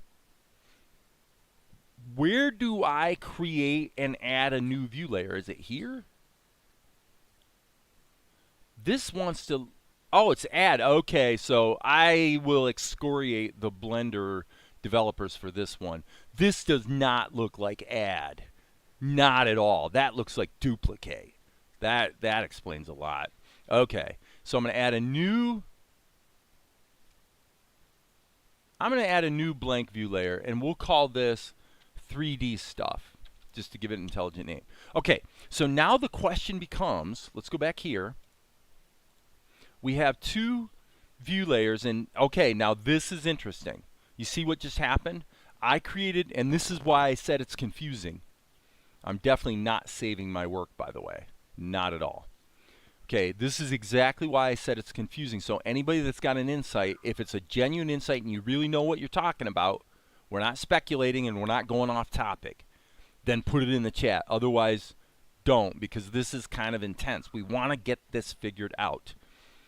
I came over here and I just created a new view layer. Okay, so what we see is that the view layers are an extremely powerful thing. Because look, just by switching which view layer I'm looking at, all of a sudden made my scene disappear. Now, I've been around Blender long enough to kind of have guessed what was going on. But if I hadn't known that, I'd have come back here and go, where the hell did my scene go? Where did my stuff go? Bleh! Freaking out. And it is a little non-intuitive because all the information related to the view layer is here. But yet, where you control creating a new one and stuff is way up here. Okay, so, but we know that now, so it's no big deal. Okay, so now, in the old days with Blender, you would simply select this 3D object, hit M for move, and this is again where it becomes very, very non-intuitive. Why? Well, because when I hit the M key, it doesn't give me what I see as the intuitive choice to put the monkey in a different view layer.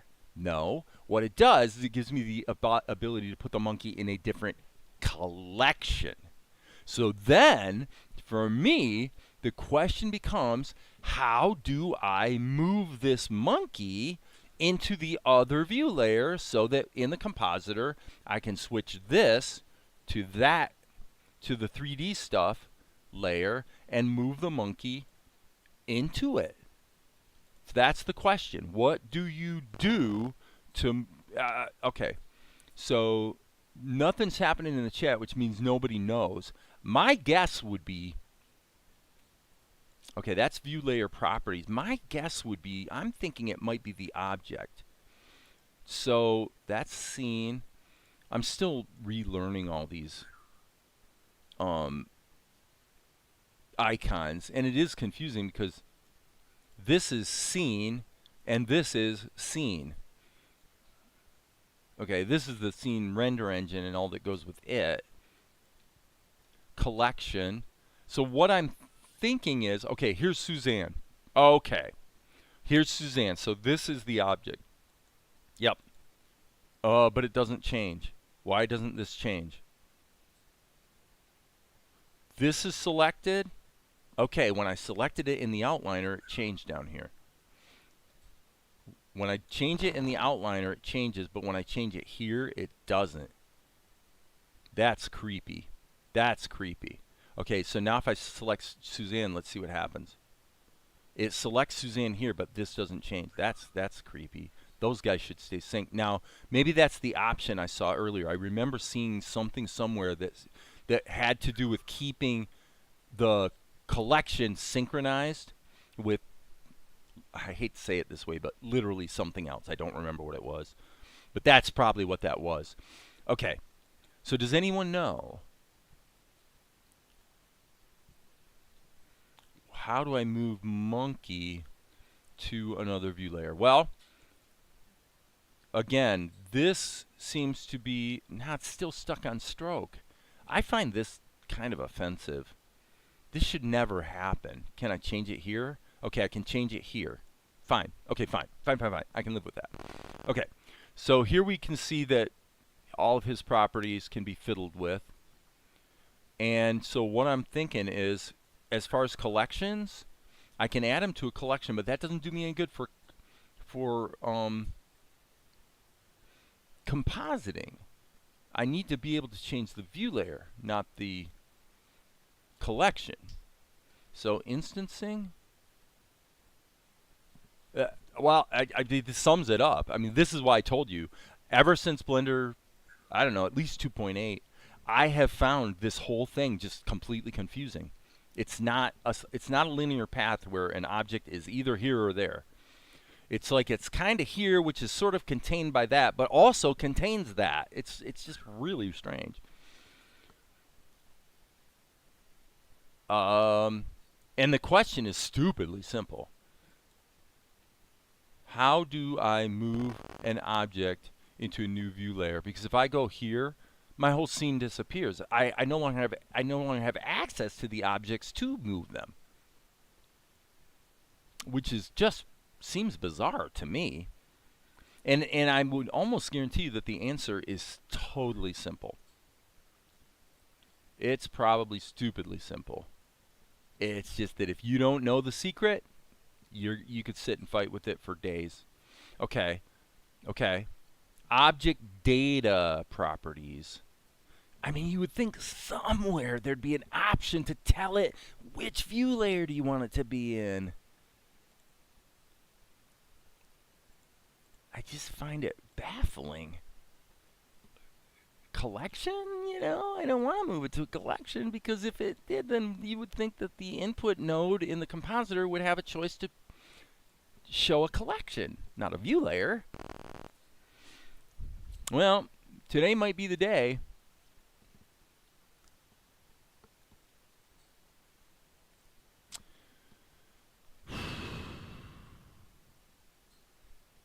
Probably the answer is this. And this is kind of a somewhat of a Blender-ish way to do it, but probably here's the answer. You create a new view layer, and let's copy the settings. Okay. This is probably the answer. To me, it's a kludgy way to do it, but okay. So now I'm going to take this object right here, and remember, it's a collection. It's just really, really confusing, but here's what we're going to do. I'm going to delete her. Now if I go here, she's gone here. See, again, great example of why, to me, this is so completely non-intuitive Nothing about this makes any sense to me at all. But thankfully, what I've shown you here is a good illustration of why I find it confusing. So that's not ambiguous at all. I created a completely new stage as a duplicate. Duplicate, which usually means duplicating the data. It's clunky as hell. It's kind of stupid, but yeah, you just created a full copy of the whole scene, which you could have done here, I suppose. You can do that. You can create a new scene. Maybe that's the answer. I'm going to hit undo. Okay, so to finish the thought is I've created a view layer that's a complete duplicate of the other one, but if I delete something from this one, it also is deleted from that one, which for me completely eliminates any benefit that there could possibly be to view layers in the first place. That's why I find it confusing. I'm like, what's the thought here? What's the idea behind it? Where's the mindset that makes this actually make sense? I'm not really seeing it. Okay, so we'll try a different way. The different way is going to be to duplicate the scene. Okay? I hate to do it, but there it is. I'll try it in the most destructive way possible that probably won't work. If I do a full copy, I know I'm copying all the data. To me, that's really stupid because it means I'm completely duplicating everything just for the sake of being able to pipe it into the compositor. That's insane.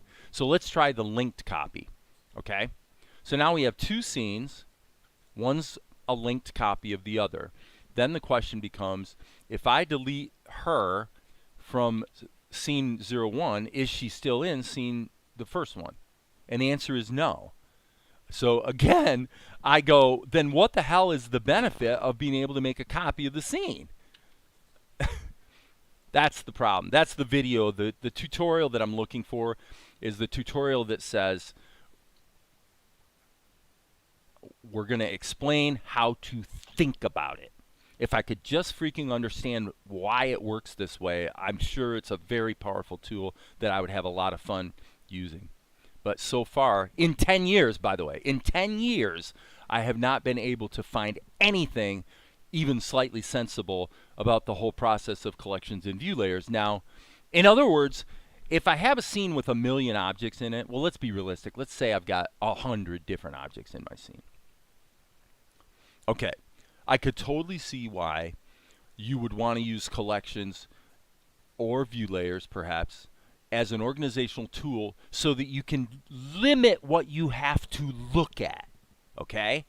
In other words, you can use your mouse and you can grab the thing you want to grab because the scene is not so cluttered with 10 million things that you can't even find it or reach it, or, you're not having to constantly do this to find the thing that you need to work with. Okay, believe me, I get that collections and view layers may be a really great organizational tool to just be able to hide stuff, which we can do now. That's the crazy part about it, is we don't actually need multiple view layers and collections to do that. But if you made a copy of this collection and then one of them has a bunch of things hidden but the other one doesn't, then that makes sense. That makes sense. Now I'm just switching between the collections as an aid in being able to choose what I work with. None of that helps me at all when it comes to taking just a pitiful 2 items in my scene and saying that in the compositor I want them to go through 2 different compositing pipelines. Because so far I cannot find any way to get an object to only be in this view layer or this view layer. I don't get it. So, all right. And Amar says, I've never used either one of them. Full copy of the scene. Well, okay, so that's what I said before. To me, this is the stupidest idea ever. But we got to get rid of that scene. And Amar's probably right. Maybe this is the only way to do it. If I make a full copy, I know for a fact that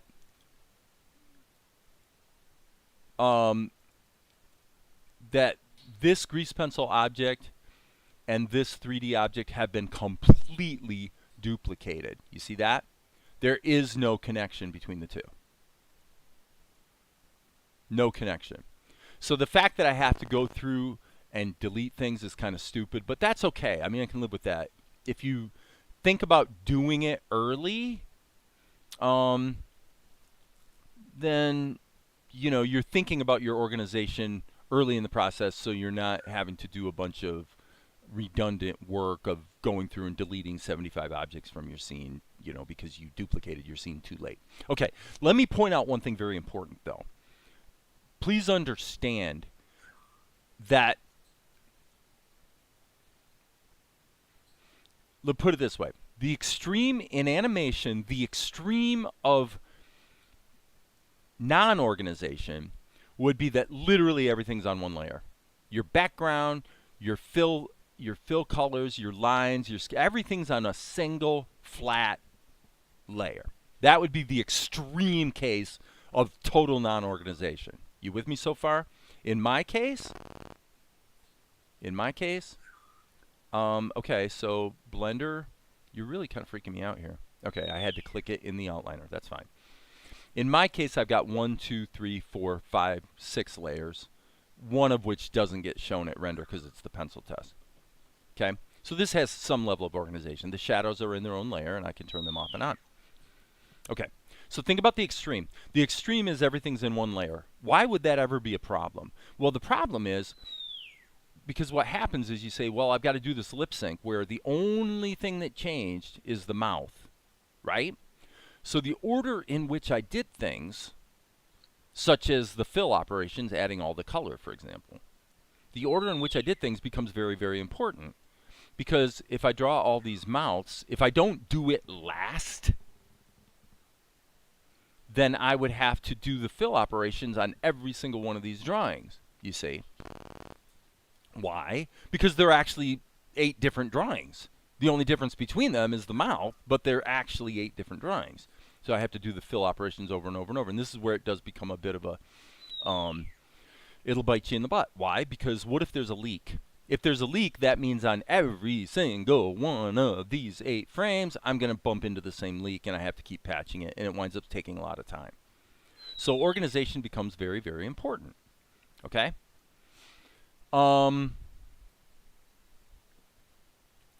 Why do I say that? I point that out because you better be aware that when you have good organization that's at the complete other end of the spectrum, meaning every object in my scene is actually in its own individual scene, that comes with its own set of problems. Just be aware. You'll find out when you do it. It's not a bad thing. It's not good or bad, but everything's a trade-off. Because what it means is, for example, okay, a great example. What if I had the background for my scene in here, behind Melchizedek? I've got a beautiful background, and I'm trying to composite the monkey into the scene. Okay? And the monkey has to, I'm just really spitballing here, but let's say the monkey has to interact with something in the background and maybe go behind it or something. I'm totally making this up. You're going to bump into a situation where, because they're in separate scenes, you really don't have a way to get this to interact with part of this in the way that you want to. So what you wind up finding out is that if I'm going to break things up into scenes or view layers or collections or whatever, I really want to try to plan ahead and know what I'm going to do well in advance, which is almost impossible the first few times you do it. That's why my Blender scenes look the way they do. Because by trial and error, what I've learned is that these are the key layers for any given character, I should say, that you need to have. 2 shadow layers, a mouth layer, ink or lines, pencil test, and then the color.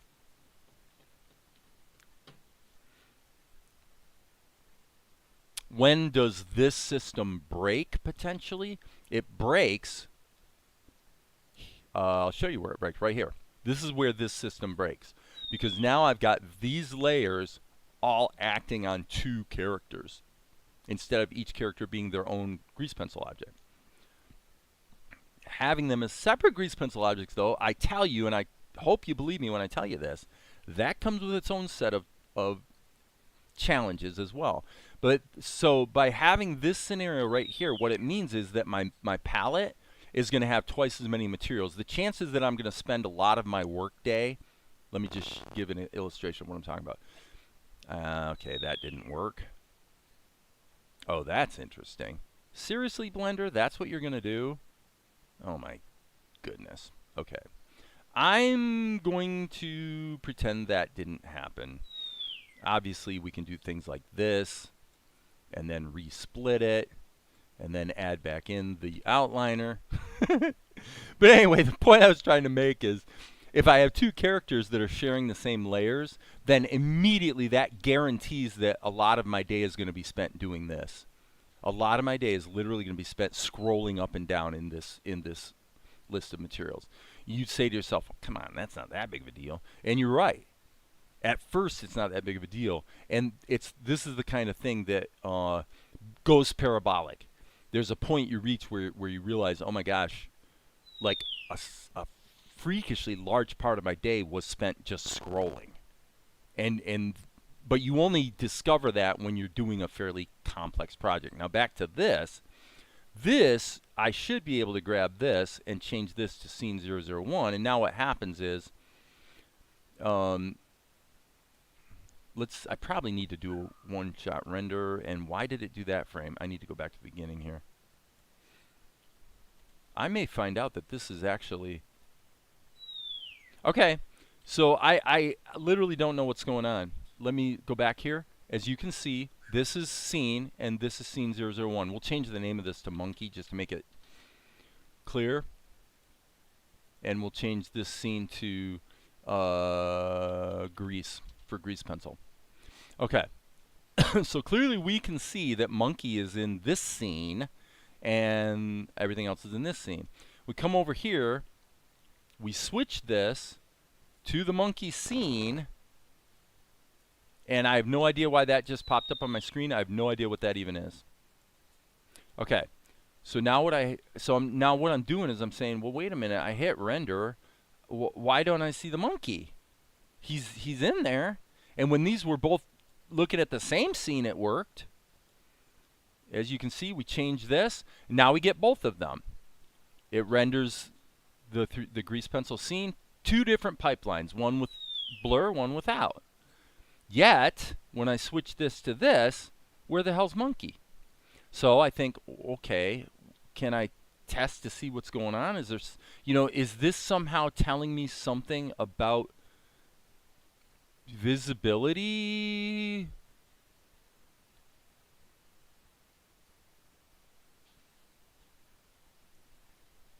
I'm gonna just do this. I was looking at Amar's comment, and it's like I need to just do some trial and error here. All I can say is that this is profoundly non-intuitive to me. Profoundly. It literally just doesn't make any sense. And it's been this way for years, so it must make all the sense in the world. I'm just too dumb to understand it. Okay? The viewer doesn't show me anything. So there's something secret and magical about the second scene that means it's not going to show up in the compositor. So say, well, okay, but what if I just bypass everything then? What if I just say, oh, okay, fine, all I want to do is render that scene. And look what it just did. This is the composite output. This is the actual composite output. And this is the monkey layer. And what did Blender render? It rendered this. This is a viewer. This isn't the composite. This is it. This is what gets rendered. And look what it's doing. It's rendering the wrong thing. So I don't know, man. I think at this point I have to stop because it's so confusing that at this point it does not appear to me that Blender, at least in an intuitive way, it doesn't respect the scene. It doesn't respect the view layer. And for all I know, it probably turns out, oh, the magic secret, Dave, is the collections. Okay. Okay. Don't save. I find it baffling. It's all just baffling. So if anybody wondered why I haven't been doing a lot of compositing in Blender lately, at least not that involves multiple layers and scenes and collections and all the rest, this is why. I swear to God, I don't even know. Like when you render this grease pencil stuff, okay, this even makes it worse, to be honest, because now you have slots and then you have view layers. And so slots and the view layers within the render output, I'm not going to go there. I'm not going to follow this through, but basically that complicates it even further. So Amar, I'm not going to look at any of the comments that are going on in the chat. It's only going to be, it's just going to be a distraction for me. So hopefully you guys are talking among yourselves. But I just want to say, Amar or anybody else who's listening, if you can find somewhere some short YouTube video or something that explains how slots, view layers, collections, and scenes, how to think about them. The key here is not anything about what to do. In the normal case, that's all you'd want. Just tell me what to do. And in fact, if anyone could tell me what to do, I would probably then understand how to think about it. The problem is nobody knows what to do, at least so far. And full copy at 1031, Amar said full copy. Well, I did full copy, and guess what? It didn't work. This is cool because I've always used collections. Now I can use this for various scenes if I have to do different shots. Yeah, but see, that's the kind of chat I was talking about, Amar. Yeah. The operative term in your comment at 1034 is the word can. This is actually what I hate. I love you, man, but this is what I hate. I hate it when I see it on YouTube. I hate it in the whole AI space right now. You can pipe things out to all different directions, and it's super totally flexible. It's unlimited what you can do. Your imagination is the only limitation. You can. And nobody can fucking tell you how. The question isn't what's possible. The question is the most basic things. How do you do it? If we're going to chew up bandwidth talking about all the things that are possible, we're just wasting everyone's time. I'm trying to demonstrate precisely what you run into that makes you go, oh my God, I wouldn't want to touch this methodology with a 10-foot pole. So let's stay focused on what you need to do. And if you don't know, well, and I thank you very much for saying I'll look it up, because this has got to be understood at some point. Now, for me, does it have to be understood today? No, not even close. You know why? Because if I bring everything, look, let me just show you this. I say, well, the sun is shining outside, and I want Tianara to be feeling some sun hitting her back. Look at that.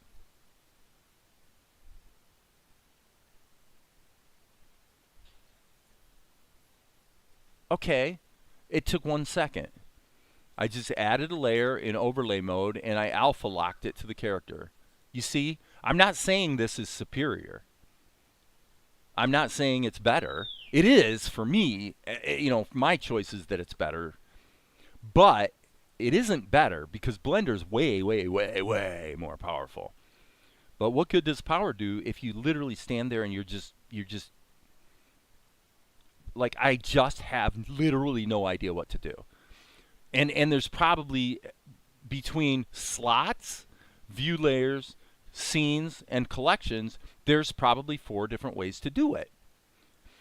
And the problem is, I showed you guys right here in living color, in real time, making a completely separate scene that's a total duplicate, making sure both scenes contain 2 different things, and yet when I pipe them into the compositor, Blender literally renders the wrong scene. And I just don't know what to do with that. What the hell do you do with that? Now, this isn't a bash Blender day. This is bash me because I'm too stupid to understand. If I only knew how to think about it, it would all of a sudden open up creative vistas untold. And I'm not being snarky here. I'm totally serious. It would open a lot of windows if I just knew how to think about it. And I tell you the gospel truth that in 10 years, I have never seen one instance of one single person explaining Blender scenes, collections, view layers, and slots in a way that really just cuts right through all the speculation, says this is how it works and this is how you must think about it to use it creatively. That's it.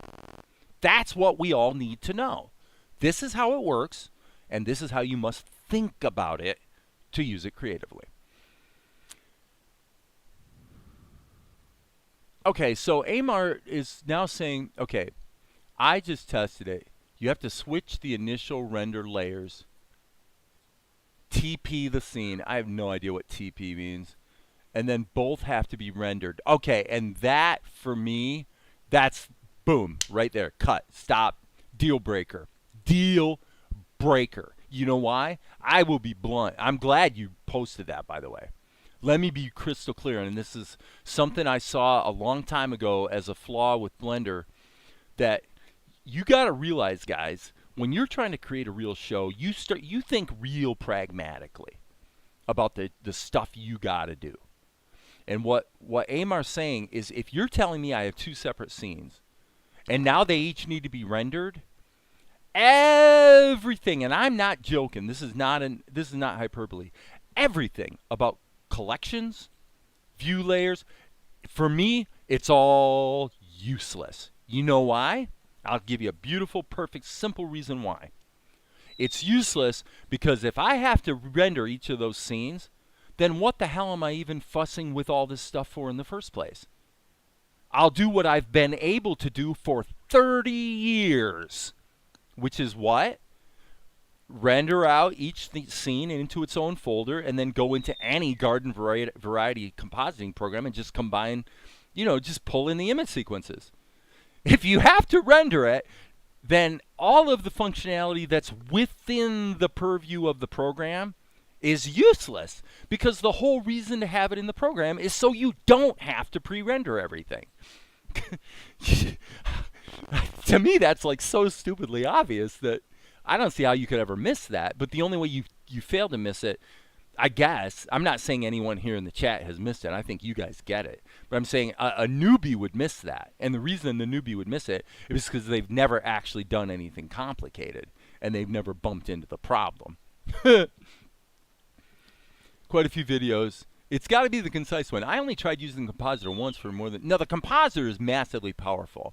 I actually took it off my website not too long ago, but I used to have a great video. It had thousands of views. It's on my YouTube channel still. Actually, the website-based written tutorial is what's gone. But yeah, it's called Green Screen Nightmare. It's on my channel. If you look up Green Screen Nightmare, you're talking about using Blender Compositor from basically pre 2.5. And it has probably, there's probably 30 nodes for pulling a really tight green screen matte shot from relatively dubious green screen footage. Yeah, I mean, I used to use the Blender Compositor a lot when I was making films. And it's super, super powerful. This business we're talking about today, view layers, collections, slots, and scenes. Scenes, view layers, collections, and slots. This quad of capabilities and the fact that how they interrelate is so confusing to me that I don't know how to think about it, and therefore I can't use it creatively, has been true for at least 10 years. And I'm sure it's on me because, for God's sake, in 10 years, can't you find at least one tutorial that kind of explains it? I'm sure you can. But to me, early on, this was so non-intuitive and so frustrating. And you guys saw it in real time. I can prove it. I'm not just making it up. I created two completely independent scenes that contain two completely different sets of things, mainly two individual things. And yet, Blender composited them wrong. I do not believe that that's a shortcoming of the compositor. I do not believe that that's a bug in Blender. Okay, I want to be really clear. I don't think it was a bug. I think there's something about these capabilities and how to think about them and how to use them that I do not understand, and I never have, and I wish someone would explain it to me. Because it just doesn't make sense how you can have two separate scenes with two separate things in it, go into the compositor, load two different inputs, one has this scene, one has that scene, and yet no matter what, the compositor only renders the first one. What the hell? How could that ever be intuitive? But yet I've got faith in the Blender world to say that there probably is a reason why it makes sense. I just don't get it. Okay, so let me review, and once I get home, I'll share. Okay, cool, man. Thank you. You're the best, man. The reason they have to be rendered is because the compositor is editing the rendered image. Right. I'm just saying, if your compositor has the ability to hit F12 and everything refreshes, so it's not pulling it from image sequences, it's pulling it from quote unquote scenes. Then it doesn't make any sense to me that you would have to pre-render them, because you're rendering here as well. If you've got two items and they're composited together, so you got an item here, an item here, they're mixed together and rendered. So then this is a render operation, but yet these are also render operations, aren't they? That's fine. No problem. When I hit F12, you render this, then render this. That's the whole point of having the compositor having the capability of inserting a scene. If you're going to insert a scene, but it's no freaking good unless you pre-rendered it, then why the hell are you going to insert a scene? Don't insert a scene, insert the image sequence that you pre-rendered. Do you see what I'm saying, guys? It's just, to me, this is so commonsensical, and this stuff isn't, and I can't wrap my head around it. I wish I could. I see one video that specifically states how to use it with multiple scenes in Blender. It looks promising. Okay, fine. Crazy stuff. So anyway, again, when you're creating a show that has literally over 1,000 shots, where right now we're working on something like the 900th scene in the show, in the whole series, you do become somewhat pragmatic about how to get things done, which is why I said this morning, if you're going to do a pencil test, this is what I found. Your guys' mileage may vary. If I'm going to do a pencil test, this I can do on my laptop with a traditional tablet, and it's fun, and it's fast, and it's intuitive, and I love it. It's a lot of fun. Inking, not so much. This is just my experience. Others may have a different experience. Inking, anything that involves the mouse, fill operations, probably, frankly, shadows, probably almost everything that gives you this animation could be done on a cheapo laptop with a cheapo tablet. The only part would be the inking step. And then it's also easy on a laptop if you use these tools. But if you're going to draw, what I found was it's just like a lot easier doing it on a tablet screen for me. So why do I reiterate that? Only to say that, you know, once I have a workflow that makes sense, I tend to stick with it for a while, right? So I'm going to be leery of doing inking on the laptop, because if it's just way faster here, then I'm just going to do it here. So how does that dovetail into all this stuff about compositing? Well, once I've got the characters done and I need to add backgrounds, my experience is, for what I'm trying to do and to understand it, it's just way the hell faster to just bring it into Krita and do the backgrounds over here. Now, I'm not saying I'm always going to do that. If this scene only contained one shot, like this is one shot. When it changes to this is a second shot. If each Blender scene did only contain one shot, then probably doing the backgrounds in Blender would be just fine. But if you got to switch backgrounds, I've just found not only is it easier in Krita, but also the results I got with the previous sequence was so cool. All the lighting effects, it was just cool. Like that gradient on Mel, where he's picking up the sun here, but yet he's in shadow here. It's just freaking easier. It's just way easier in a paint program. Okay, so what do we have here? I need to look at on my other screen. I need to look at my backgrounds. Okay, so I have these backgrounds that are already done. And so, like, a lot of this stuff like this was generated with AI, and then what I did was I broke that up. I did a bunch of painting over top of it, but I broke it up into layers so I could do a parallax shot in like that. you know. So I'm pretty pragmatic again about using AI tools.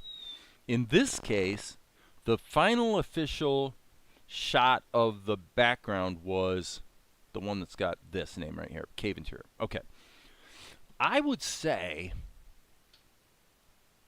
probably the first thing we should do right now is actually open this in its own new document, because we really need a version of this that doesn't look like nighttime. It would probably be really smart to check to see if there's a Krita file here. Yes, this is probably what I want. Yes. Sorry about that, guys. Because this is probably going to include the layers. No. No, I was wrong. Oh, that's too bad. Well, okay. So, for those who are confused, here's what we're going to do. First thing let's do is, I'm just going to spitball here and play around. What happens if we add another layer in addition mode? Okay. Clearly that brightens up the day. That's, I mean, honestly, if you were going to animate morning breaking, this would be a way to do it. So, all right, so let's isolate this layer now, but let's make one little change, which is let's shoot the, I don't know if this is going to work, but I'm thinking let's shoot the hue more around to the red or gold part of the spectrum. Something like that, maybe? I don't know. This might be risky. And we're in addition mode. So I need to... Now let's just see how this flows in. Okay, okay. Now the color's more neutral. Oh my god, that's good. Okay, so now that's a little blue still. Okay, okay. Interesting. Well, let's try overlay. Yeah, overlay's bad news. I don't want to get into, okay, so some people might chime in and go, well, why don't you try this blending mode and that blending mode? I really do want to kind of stick with the usual suspects, if you don't mind. So I'm going to stick with addition.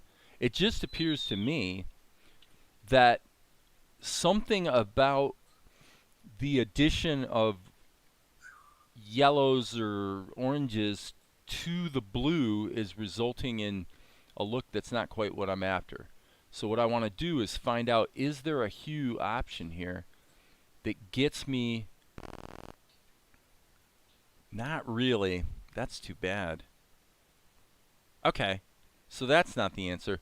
Okay, so what I'm going to say is, I think, let's try it this way. I'm going to make another duplicate, but this one is not going to be in addition mode. This is going to be, I don't know, let's try lighten mode and see what happens.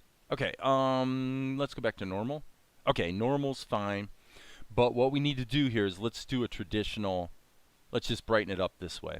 Okay, we'll brighten it up this way. In other words, the perfect manifestation of how we would want this shot to look after all the compositing's done. Let's try to get there. So I'm going to say it's early morning, so what we're doing is we're not trying to add yellow.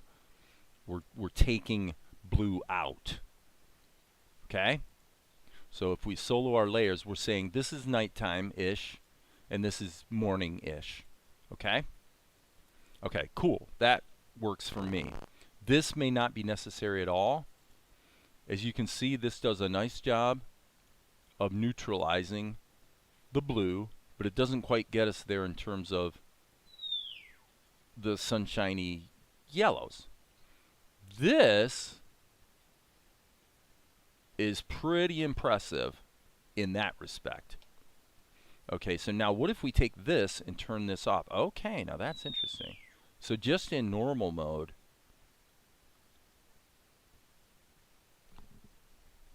golly, I'm thinking this layer is completely unnecessary, probably.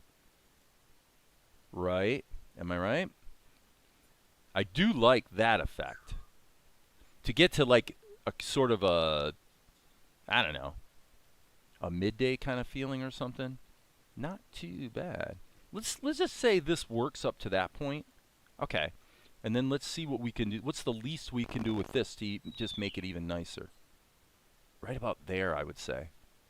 Yeah, that's pretty sweet. Okay. Let's go with that. So now what I'm going to do is I'm going to go save as, and I want to save this as a Krita file over top of that one. Salt and Light Backgrounds, Cave Interior 1. That's what I want. That is what I want. Okay, so now we have a version of the cave that includes the layers. What is... Okay, hold on. We might have a problem here. I never noticed this before. You can see a bunch of scribbling that I... Oops, I got my hotkeys wrong. You can see a bunch of scribbling that I did right there that ain't quite happening. Okay, there's something I probably need to surgically fix here. What I'm going to do is hit Control M and make this a filter mask. And then I can hit F3 to adjust the filter mask anytime I want. All I'm trying to do here is lighten this up. And look at that. You got this nasty, nasty thing going on in right here that I did not realize was there. So now, okay, and of course this is non-destructive. Okay, we're going to fix this, guys. All right, so now the question I have is, well, wait a second. What about this? Okay, because this is an AI image, and then this is the painted version where I combined the bigger rocks and stuff. I basically took multiple images and combined them. So I'm going to take this and open up this for a minute just to do the same thing and make sure, yep, it's everywhere. The problem is everywhere, so fine. All right, so cool. We'll get rid of this then. There's no reason to keep that around. And what we need to do, we're going to have to reduplicate these layers with their blending modes after we fix this because they need to be copies of this. Make sense? Okay. Let's see. Let's have some fun, and we'll use this brush because it's an interesting paintbrush. Whoa! Stop everything. Okay. Let me think about this for a minute. Okay, guys, this is where we're starting to go deep, so get over it. This is probably a good thing. Okay, so here's the problem. If we have this color adjustment that we need to have in order to see what's going on, then anything we paint onto here is going to be also made brighter by this filter. Okay, so now this is, how do you get around that problem? Okay, here's what I would do. First of all, I'm going to duplicate the group, and I'm going to flatten it. Okay, and the reason I'm going to flatten it is now I've baked in that extra light, haven't I? So now my question is, if I now reverse that operation and go back to dark, does it pretty much look the way it looked before? The answer is, I'm not sure yet. So now what I'm going to do is turn this back on.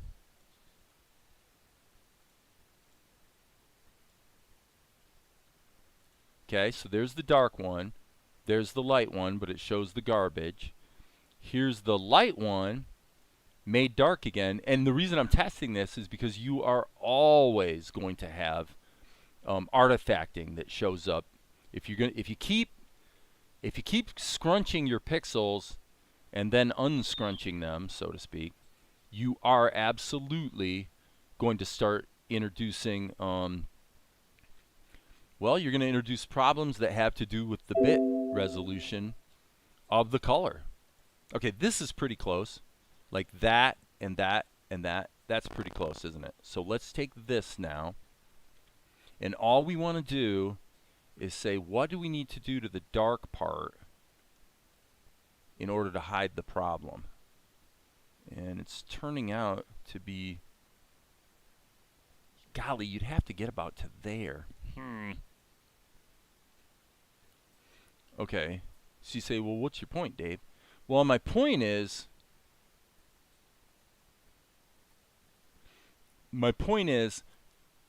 can I paint out the problem? Actually, I just thought of a better idea. I just thought of a much better idea. Can't believe I didn't think of this before. I just thought of it. Okay, guys. All right. This is a great example of thinking outside the box is kind of a good idea. You know what the box is in this case? Why not go back to the original? I'm trying to find the original one that I used and just paste in this region. And actually this region up here as well. I'm looking at this. Look at these rocks right here. Yep, there we go. Here we go. Here's the solution. Let's do it this way. Okay, everything I've been saying today about being pragmatic, this is such a great example of what I'm talking about. Okay, just for kicks and giggles, I'm going to put this on here to see if this has any weird artifacts. And it does not. Okay, cool. All right, we can pop that back on there again. Okay, so now here's what we want to do then. Obviously, we should make these the same size. Right? Close enough for rock and roll, as they say. And now, what I'm going to do is I'm going to turn this back off, and basically, pretty simple actually. What I'm going to do is I'm going to go to my airbrush, B key, airbrush. Probably should zoom in so you guys can see what's going on. Okay. And we're going to actually, well, we could just go into erase mode, I suppose.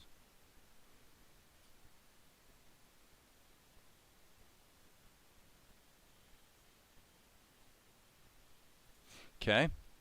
And now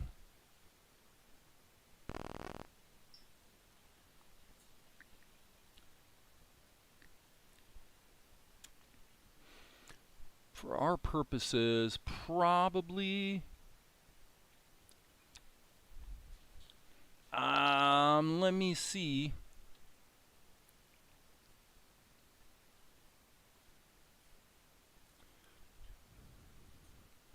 Okay.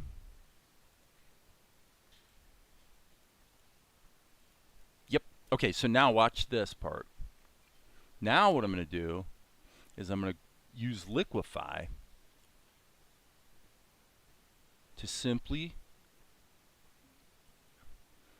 just get this. Whoops, we don't want to do that. Guess we need to make our tool a little smaller. Just kind of pull this in here. Just kind of make a match. That's pretty good, right? Not perfect, but it's close. Okay. Okay, so now let's look at this real quick. That looks kind of pretty. That's going to be fine. Okay, so now what I'm going to do is I'm going to take all of these guys, put them in a group so I can apply this to the whole group. Wow. Guys, come on. What am I talking about here? This is spectacular. Okay, so now what we'll do is go back to our airbrush in erase mode. And what I want to do is just get rid of everything that's not very, very specifically helping.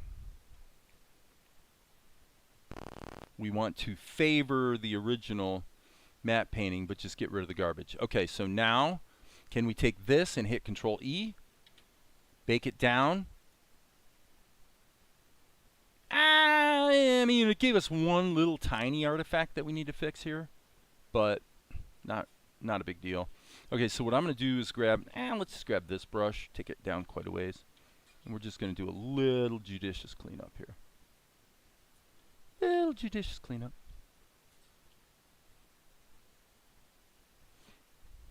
That's fine. That looks pretty good. A little bit of random stuff. Okay. Anything weird here? Not really. Not really. Okay. So now, question.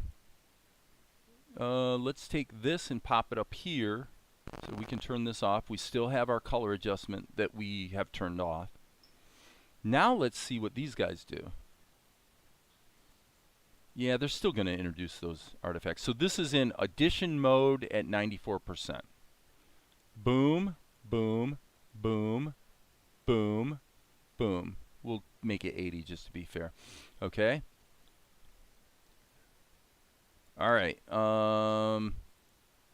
Difference being, we rotated the hue around to the red zone, didn't we? So that means Control M. We're using the hue channel, and I believe what we did was just basically that. So good enough. All right. And now this one.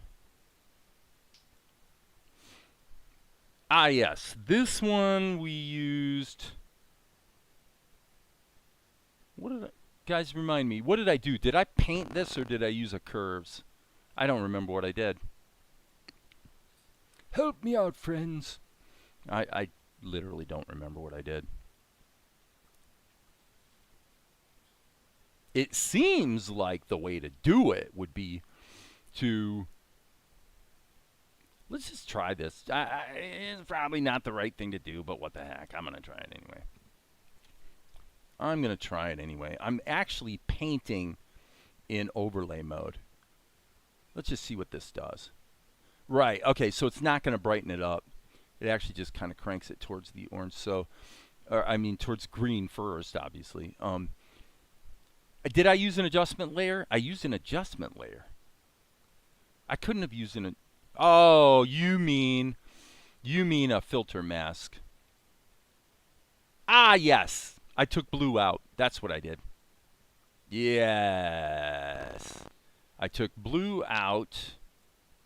Golly, in this case, would you turn red up? Yeah, you probably would. It's just not as yellow as I'd prefer. But, I mean, it's the same old story, man. There's 10 ways to do it, right? If we crank the red up, let's just see. I just not sure what green's going to do. And I'm just looking for what feels good. So frankly, that feels pretty good. And blue you would be taking out for sure. So this is not what I did before, but it's basically the same concept done a different way. Close enough for rock and roll. And this layer was normal mode 62%.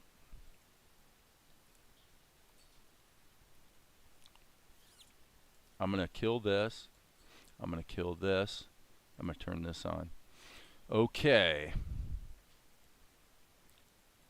So again, it's a little different. This is obviously different. Boy, we're really losing the chroma. But that's okay. I mean, that's pretty neutral. That's just giving us neutral light. I like it, actually. This one, we don't want it to be too extreme. But that's really what would happen. You know, the sun's coming up.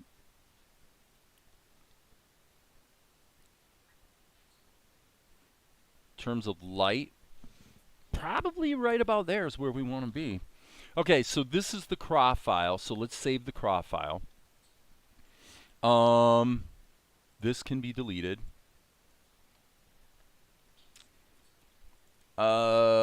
Probably put these in a group, just because later I'm probably going to wish I did.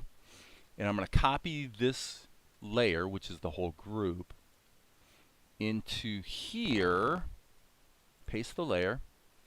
Okay, and so let's put Tia on top.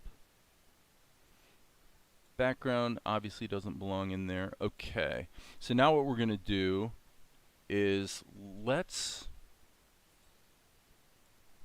me think about this for half a second.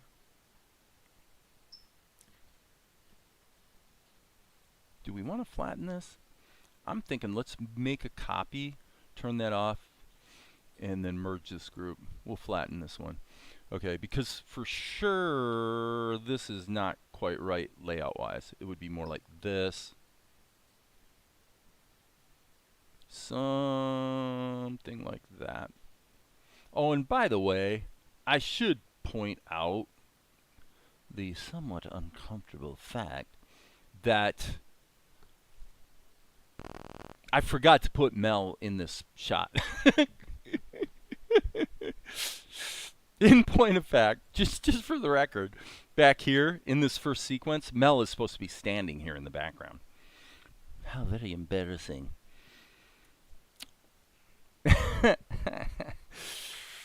Well, okay.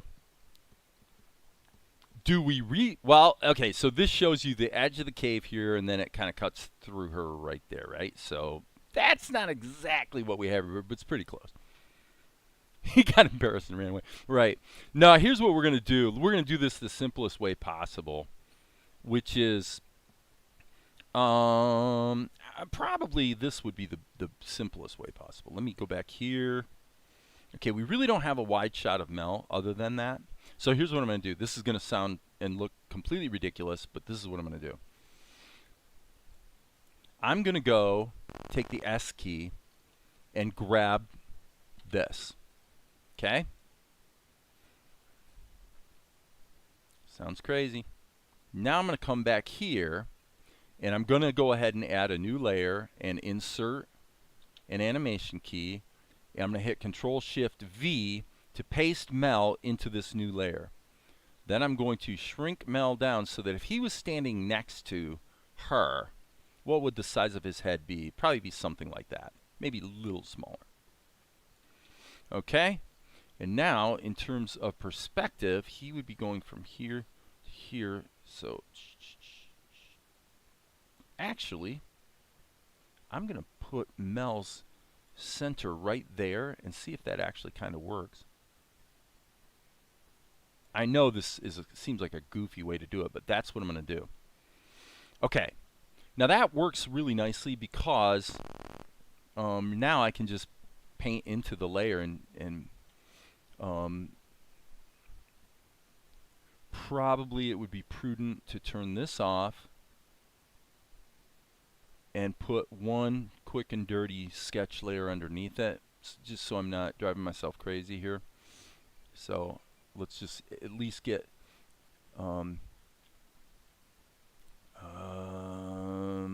okay, so here's this brush, and now I'm going to switch to this brush. Now I can use the slash key to toggle between them.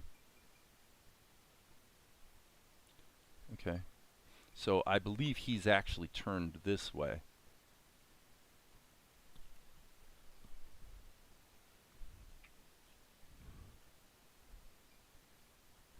All right. Come on. I keep forgetting I have hotkeys for like panning the screen in Krita that work, which in this case is actually Alt middle mouse button, because Krita's had so many problems with hotkeys and getting confused by the middle mouse.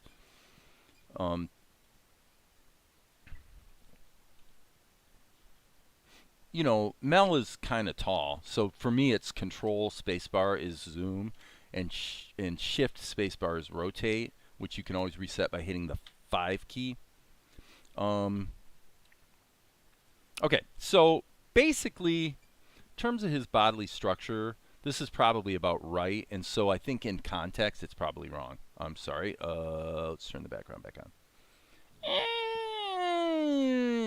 Kind of, sort of. I mean, I'm just thinking this probably wants to be a little smaller and a little more back here. Let's see, how small do I have to make this so that it kind of makes sense to kind of get his feet in the scene, more or less. That's pretty much it. I guess we'll do that.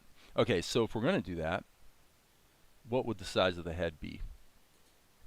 Is the question. And basically, yep, that's pretty much gets you there. Okay, cool. So now this is my, this is my sketch.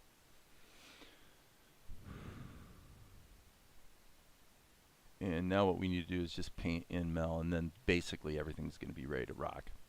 Okay, so for our purposes, can we still toggle? Yep. So let's go grab this. Grab this.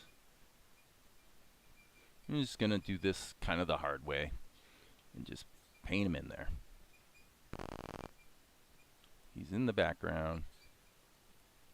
And then we'll just chisel in there and clean up any little anomalies that show up, because we are painting at a pretty small, I mean, zooming in helps, put it that way. Okay, so then we just give a little bit of a hand, a little bit of a thumb, little indication of fingers. Back to this color, which, by the way, that could be a little tighter, obviously.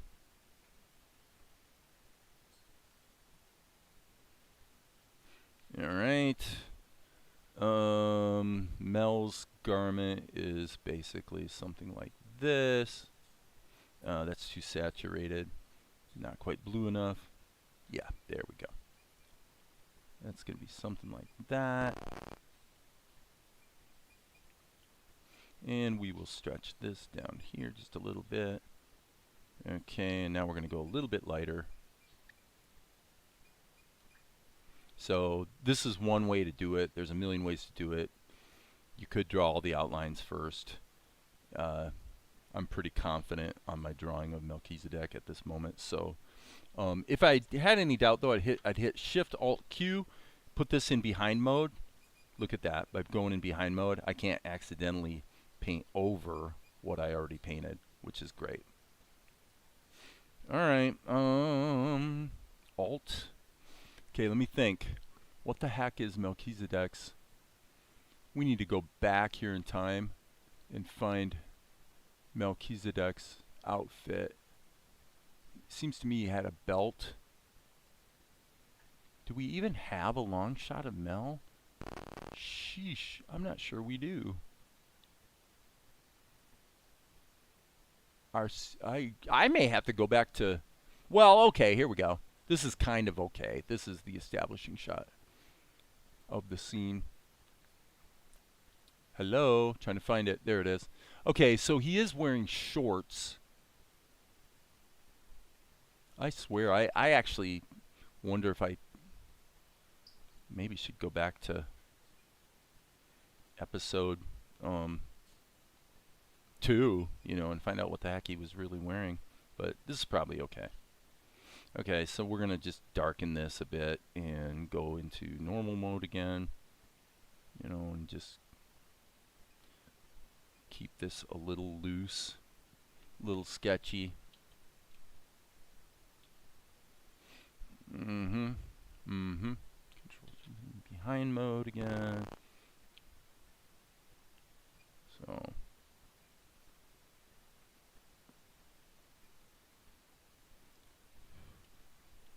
poof. He's 15. He's got big feet. Okay, and then we'll just go into erase mode and chisel that back out. Clean that up a bit. And then you would see a little indication of the other foot, obviously. And back to normal mode. Right? So a little bit of a shadow here, a little bit of shadow there. That's probably the wrong color. Oh, there's the postman. Well, maybe today's the day. I'll get the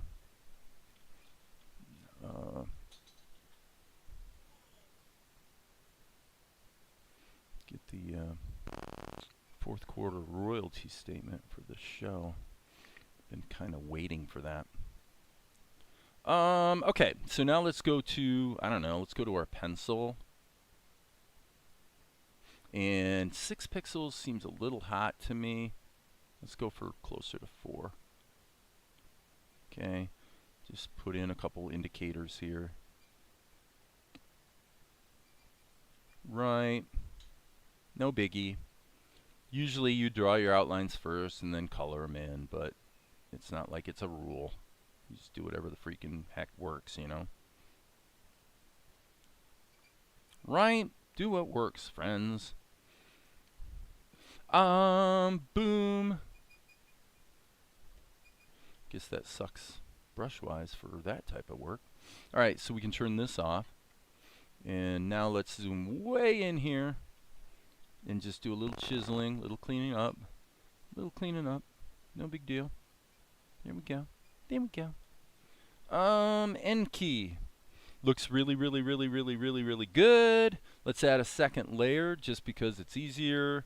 Go back to our Conan brush. And now be horrified as I basically go bananas. All right, but that's okay, because what we're going to do is we're going to put these two guys in a group and then turn on alpha lock and crank it back down. Oh, sorry, we don't want to alpha lock the whole group. We just want to, or I mean, oh, big mistake, big mistake. Undo, undo, undo. Okay, we're back to normal. Everything's fine. Everything's fine, friends. Alpha lock. There we go. Isn't that pretty? Oh, that's pretty. Jeez, is that pretty? That looks really good. That looks freakishly good.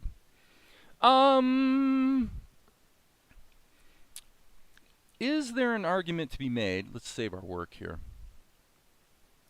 Is there an argument to be made that he looks like he's about to fall over a bit? I think so. So let's hit the A key. And let's go into liquefy mode, make this really big. And what I'm going to try to do is just take his whole demeanor. Don't like what I did. Let me try again with the sphere of influence a little bit more centered.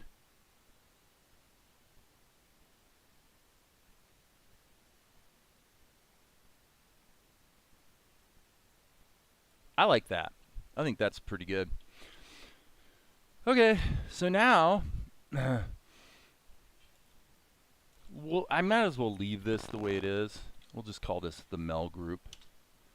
It was the sketch. It doesn't need to be in there anymore. The background looks incredible. The only thing I would say is, let's put these guys in a group. So this is the whole scene and this is just Mel.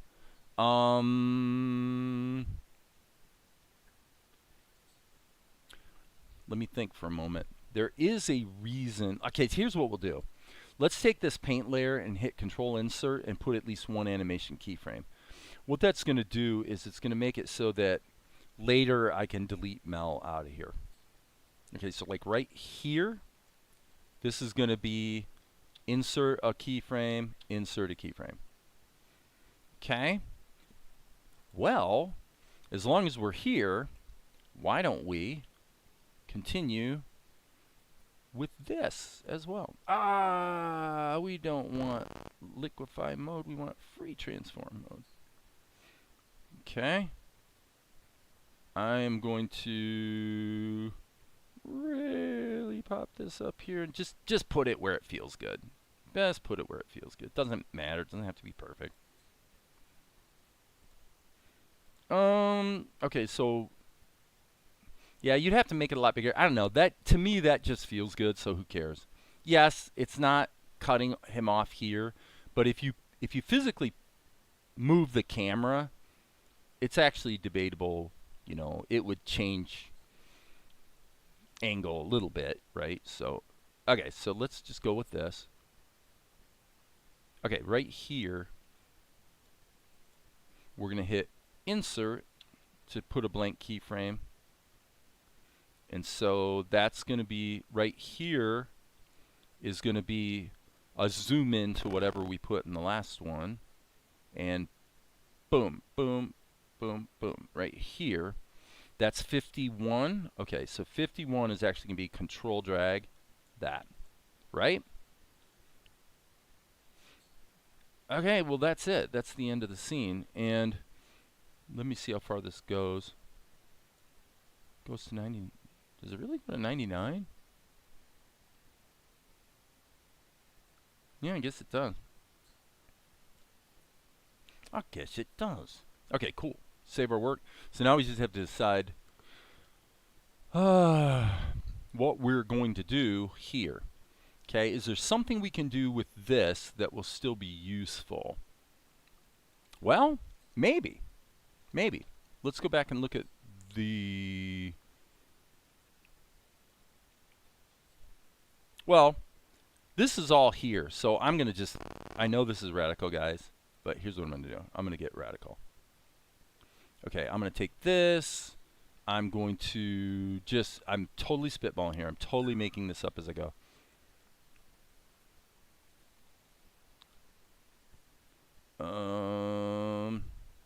Let's just see what we've got here. Okay, okay, okay. That's not horrible. If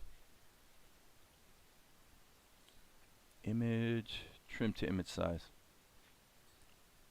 Did that trim this as well? It did. It doesn't matter. It's all good. Okay. Okay, so now what could we do? Let's do this. I'm going to hit Control C, and I'm going to hit Control Shift V, but I'm going to flip that. I'm really, really stretching here, guys. And I don't mean metaphorically in the sense that I'm stretching this art, even though that is what I'm doing. There's a method to the madness, believe me. Okay, this doesn't work. Control X, Control V. It doesn't work because it would have to be in a separate layer, so I'm popping it into a separate layer. Okay, hang on. What I just did not work. Did it?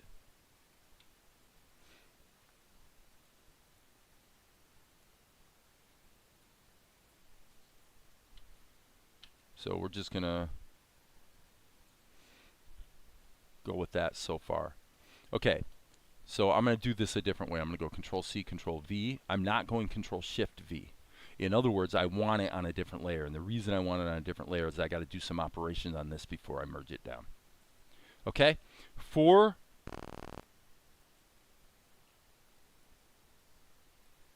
What I'm actually confused by right now is I'm jumping between these two layers, and A, nothing at all is happening in the timeline, and B,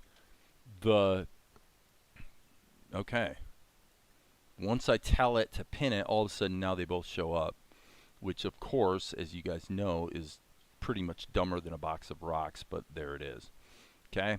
So the method to the madness is to take this and now flip it. Okay, and then what I'm going to do is I'm going to say, okay, that's pretty much what the ground would want to be. Okay, so now I'm going to switch to my Conan brush in erase mode, and I'm going to chisel this part out. I'm just going to take all this out. Okay, and then let's take the characters out for the moment, because what I'm trying to do is create a situation where we can convincingly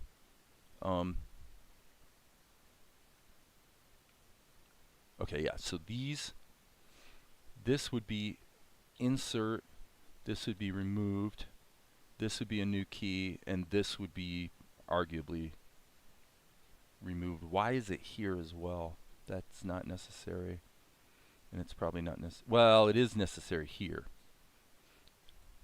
That means this. Sorry. Let's put the characters back in and it'll all start to make sense. So we got this, and then here they both get cut out. That's fine. And then here we go back to the other back. Okay, got it. Okay, cool. So now this idea, the only reason it's really Melchizedek I want to remove, but actually for this shot that doesn't remove him. So this is what I'm trying to do, is take this. I don't really have a good, I mean, you can do cloning and stuff like that, but really what needs to happen here is, let's take our brush.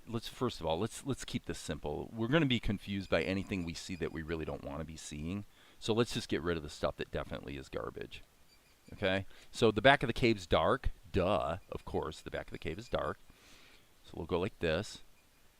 And maybe use this sort of oil painty type brush to make it a little more blendy. Okay, now what are we going to do? Well, we're going to start to build on this. I sure don't like that. I mean, you could argue it's a little out of focus, so that's maybe a good thing.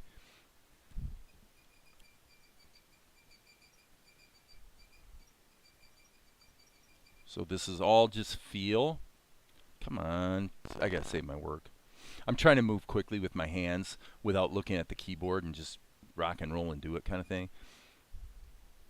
I've never really done much cloning, honestly, in Krita, ever.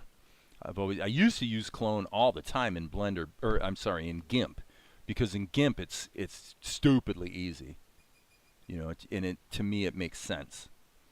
In Krita, you have to use a cloning brush, and like I said, I just haven't ever gone there.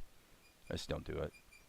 I'd be quicker to say, well, if I really want to clone, here's how I should clone. This is the way to clone in Krita. Grab this, go Control C, go Control Shift V, so you're pasting into the same layer, and just move the piece around like that. And that actually makes all the sense in the world. That makes sense. Okay, so come on, get out of the way.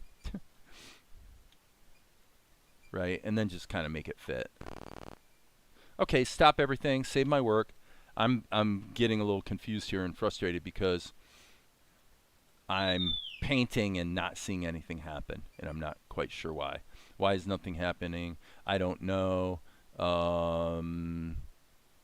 Therefore, for my purposes right now, I don't care. Boop, I'm going to merge it down. It is what it is, and maybe that'll make a difference. Grab this, and I still can't paint. So is there a selection? Control-Shift-A. Yep, that was the problem. Usually if you're trying to paint in Krita and for some freaking bizarre reason you just can't seem to paint anything, it's usually because you didn't realize that somewhere over here there's some tiny little selection and you can only paint inside the selection. So that was my silly boo-boo, wasn't it? Absolutely. So B key.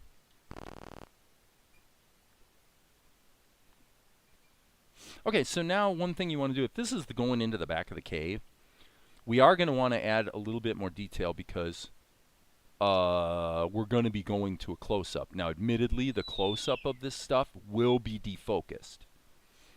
However, having said this, what I'm getting at is it wouldn't be a bad idea to go here, go across the triangle to the complementary color.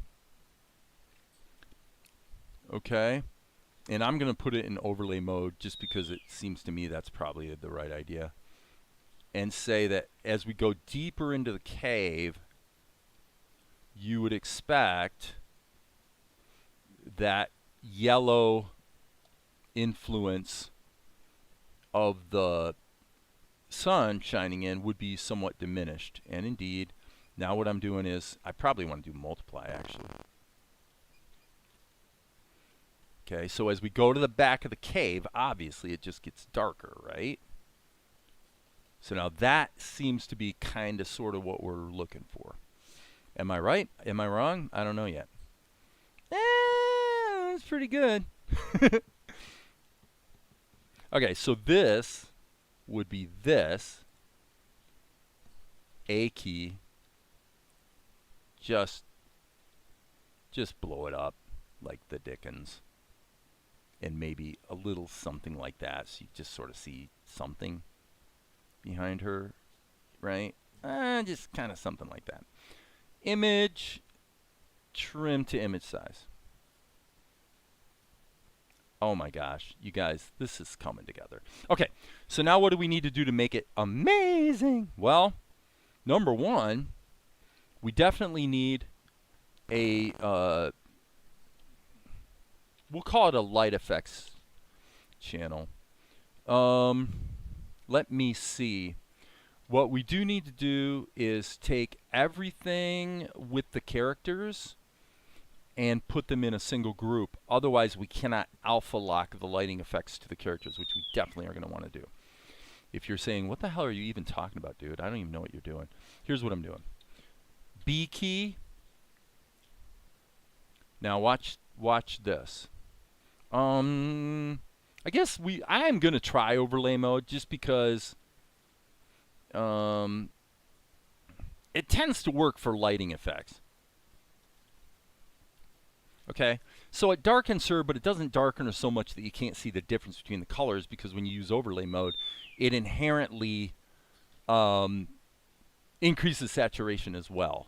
So if this was in normal mode, it would really mute the colors, right? But the salient point about what I did here is that I put it in the same group so that this can be alpha locked to the characters, which means the background cannot be in the group. If the background is in the group, all of a sudden there's no masking, because all the pixels are filled with color. If all the pixels are filled with color, then you don't have an alpha channel like you do here, and therefore the masking won't work. Okay, is this kind of making sense? So what we're doing is we're just looking for what feels good here. 65%, and then maybe go crazy with let's say a really bright orange kind of, little bit of that, little bit of that, little bit of that, little bit of that. What do you think? Okay. So now I'm going to go here and hit Control Insert, so that here I can hit Insert, which is going to tint him a little bit from the outside, and then tone him a little bit down from the other side. Am I getting into dangerous territory with the show by adding gradients and having a little bit too much pretty color stuff going on? I don't know. Maybe. I don't know. Whoa, that was a little strong, wasn't it? I don't care, man. It looks good. There's just no two ways about it. I'm going with what looks good.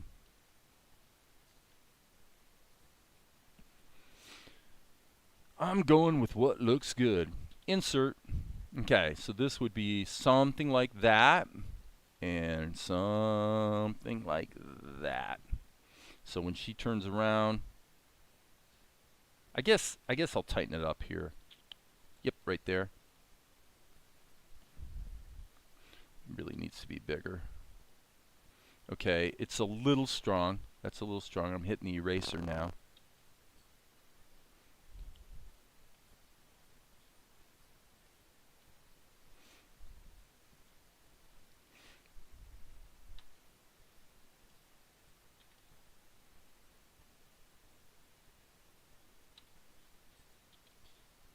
That feels good. Here, it would be quite different. You'd have a little bit of yellow here and a little bit of dark here. But I mean, let's face it, guys. This looks really good. I mean, I just am kind of blown away by how cool the show has been looking. All right, so we do not want to be in 73. We're in 74. So we go to episode 3, scene 74, render. That's where we want to be. And of course, the name of the images is 03-74 period. So now we are actually overwriting the frames that were rendered out of Blender. Doesn't matter. If we had to get back to them, we can always re-render, right? Okay, so now we go back to the show and see what we've got. And here we go. Oh my gosh, wow. Okay, so here's the whole sequence. Let's take a look, friends.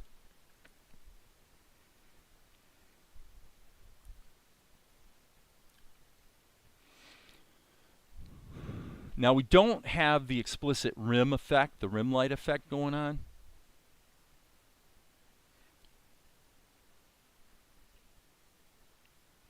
Oh my gosh. Oh my gosh. It looks really good. Let's go to best full.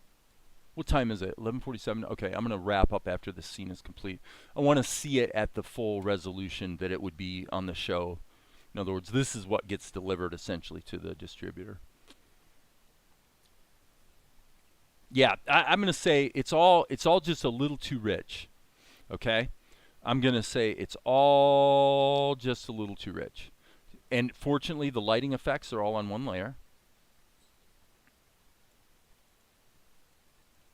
So I'm going to say this wants to be toned down a little bit. But probably more importantly,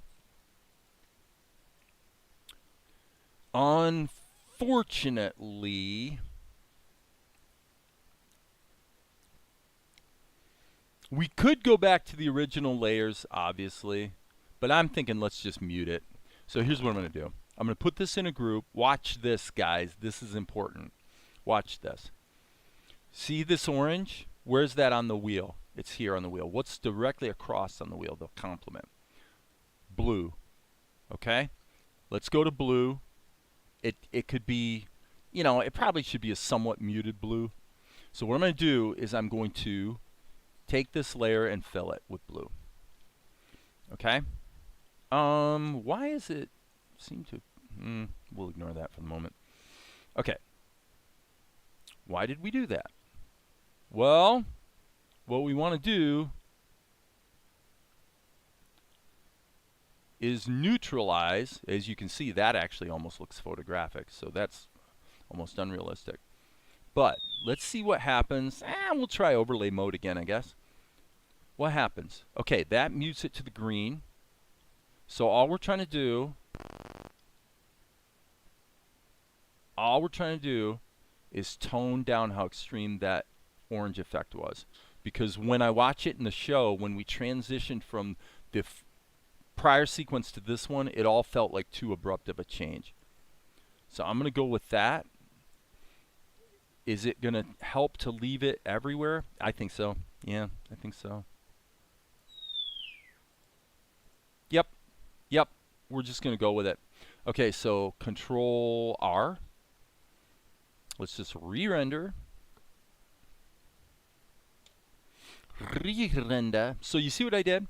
This had too much of an orange cast, so I went across the color wheel to the complementary color, added just a solid overlay mode layer, which as you can see turned out to be around 40%-ish influence, and it just effectively neutralized that overly strong. Now, can I get back to the show and find out that it doesn't actually look perfect? Yeah, of course. We'll find out here. Let's see. Oh, that's way better. 100% better. Now it didn't jolt me. It didn't like snap me out of the show. I like what I see. And that's it.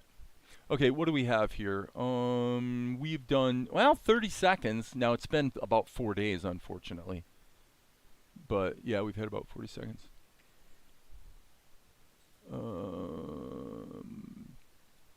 Poof. Yeah, did I say 40? I meant 30. So we got 30 seconds. And it's not even close to the pace I'm shooting for.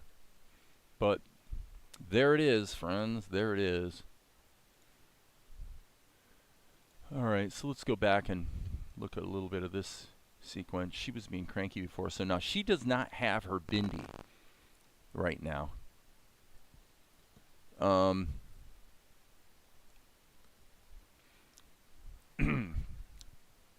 This is from the night before, obviously.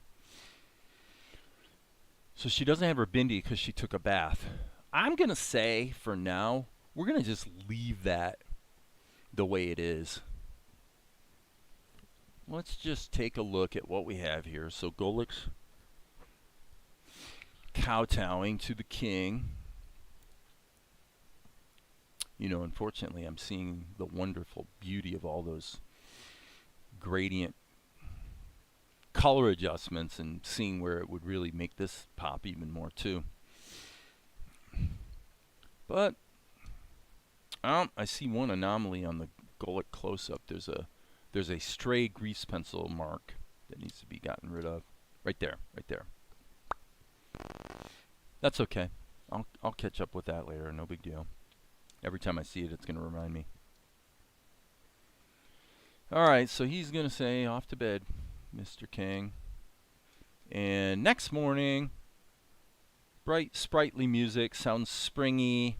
It's the next morning. And Tia decided to get cleaned up because she's touchy about that sort of thing. And now these guys cross each other as she enters the cave. Without her pants on, she's just wearing her top, which comes down, and she's like, "What are you looking at, buddy? You're all wet." So she's going to be a little snarky. Um, let's see. I like that that's there. And I want to come back to somewhere in here. Right there. Control. Okay, so yeah, her face looks a little rounder here. Um, it's kind of interesting. I mean, yeah, there's definitely some morphing of the characterization that's going on. Um, and with an anime type of thing, you can get away with that to an extent. So we don't want to go too far, though. So she needs to. In other words, her chin would be slightly more angled, and you might catch a little bit more cheekbone. The argument here is that she's supposed to look a little more feminine at the moment because she's not in drag like she was the night before, and plus her hair's all wet and kind of falling down. So I don't know. You could kind of argue it, but I've never had anyone comment that anything about characterization changes, like small changes in characterization, like snap them out of the show or somehow was a problem. Oh, this, by the way, friends, should definitely be 8 frames per second. And the limit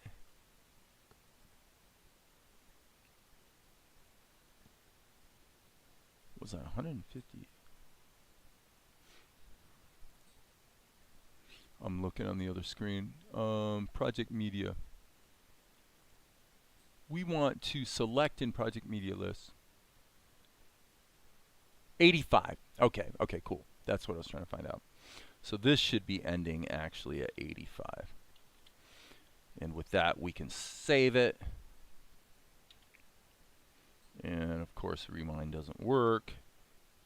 Through most of Krita's history, rewind has not worked. It's one of the most baffling things about Krita. It appears that the hotkey W is baked into the Krita source code in such a way that the normal hotkey system ignores anything you do with the letter W. It's something I've observed going back at least 5 years. It's a big problem, but yeah, gotta find a way to work around it. So right now, believe it or not, in this version of Krita, I don't have any way to rewind. I wonder, I guess while we're here, why not? We'll just try. If I go into my keyboard shortcuts and I import a scheme, let's see if it works now. W. Nope, it doesn't. Okay, and did I just foul up this? No, this is baked in, so that's good. But yeah. For years, I've just wanted the W key to be rewind. In other words, go back to frame 0. And no matter what you do, Krita will not do it. Like if you go to first frame, look, the hotkey is W. Okay, so let's try this. We'll get rid of it. And now we'll add it back in. Okay, it's ambiguous with the following shortcut. Do you want to assign an empty shortcut to this action? Shortcut W for first frame. Do you want to assign an empty shortcut? So do you see how baffling that is? The W shortcut is ambiguous with the following shortcut. So what it's saying is, oh, you're trying to change its normal shortcut to a new shortcut that's literally the same letter. And that's all it takes to confuse Krita. So let's just say, I'm going to just choose the 7 key. I wonder if that'll work. Nope. You get it? Nothing you do. This is when it's actually kind of fun. It's like it's so bad and so stupid and so pathetic that it's funny. So nothing you do, nothing will work. Kill it. Let's just go back to the default. And it switches it to W. Okay, because it says W is the default. Well, fine. That would be great if, in fact, it worked. Which it doesn't. And it hasn't for years. Oh, well.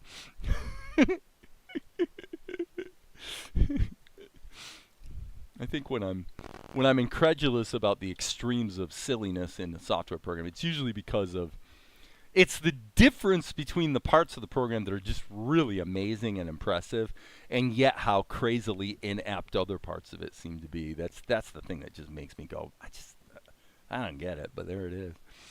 Okay, this is done. We're done. Got to move on to the next shot. Now, are we going to be getting some leverage here? Yeah, kind of in a big way, actually. Um, what happens in the script? In the script, what happens is she sarcastically says, "River, bath, cleanliness." Like she's a little annoyed by him. And he's like, "In this weather," she says, "it is possible to be civilized," as she brushes past him. Um, Now, according to the script, she's not in the cave at this point. She brushes past him into the cave, so of course she could brush past him back out of the cave. And she says, "You might want to try it." And then Mel's like, "What do you mean?" And he's smelling his armpits like, "What do I stink or something?" So where's Luca? And then Luca shows up. So yeah, this would be a good place to quit because I think what I'm going to do is grab some lunch and then I need to think about, I think the script needs to be modified a little bit to make this work. So, if there are no more comments or questions from the peanut gallery, then I'm going to sign off. Nope, everything's dead. So, alright guys, I'm going to sign off for now, get some lunch, and probably won't be back in the afternoon even though I may be working on the next shot in the afternoon. We'll see. But that's it for now. As you guys know, there will be more later. End the stream. Boom.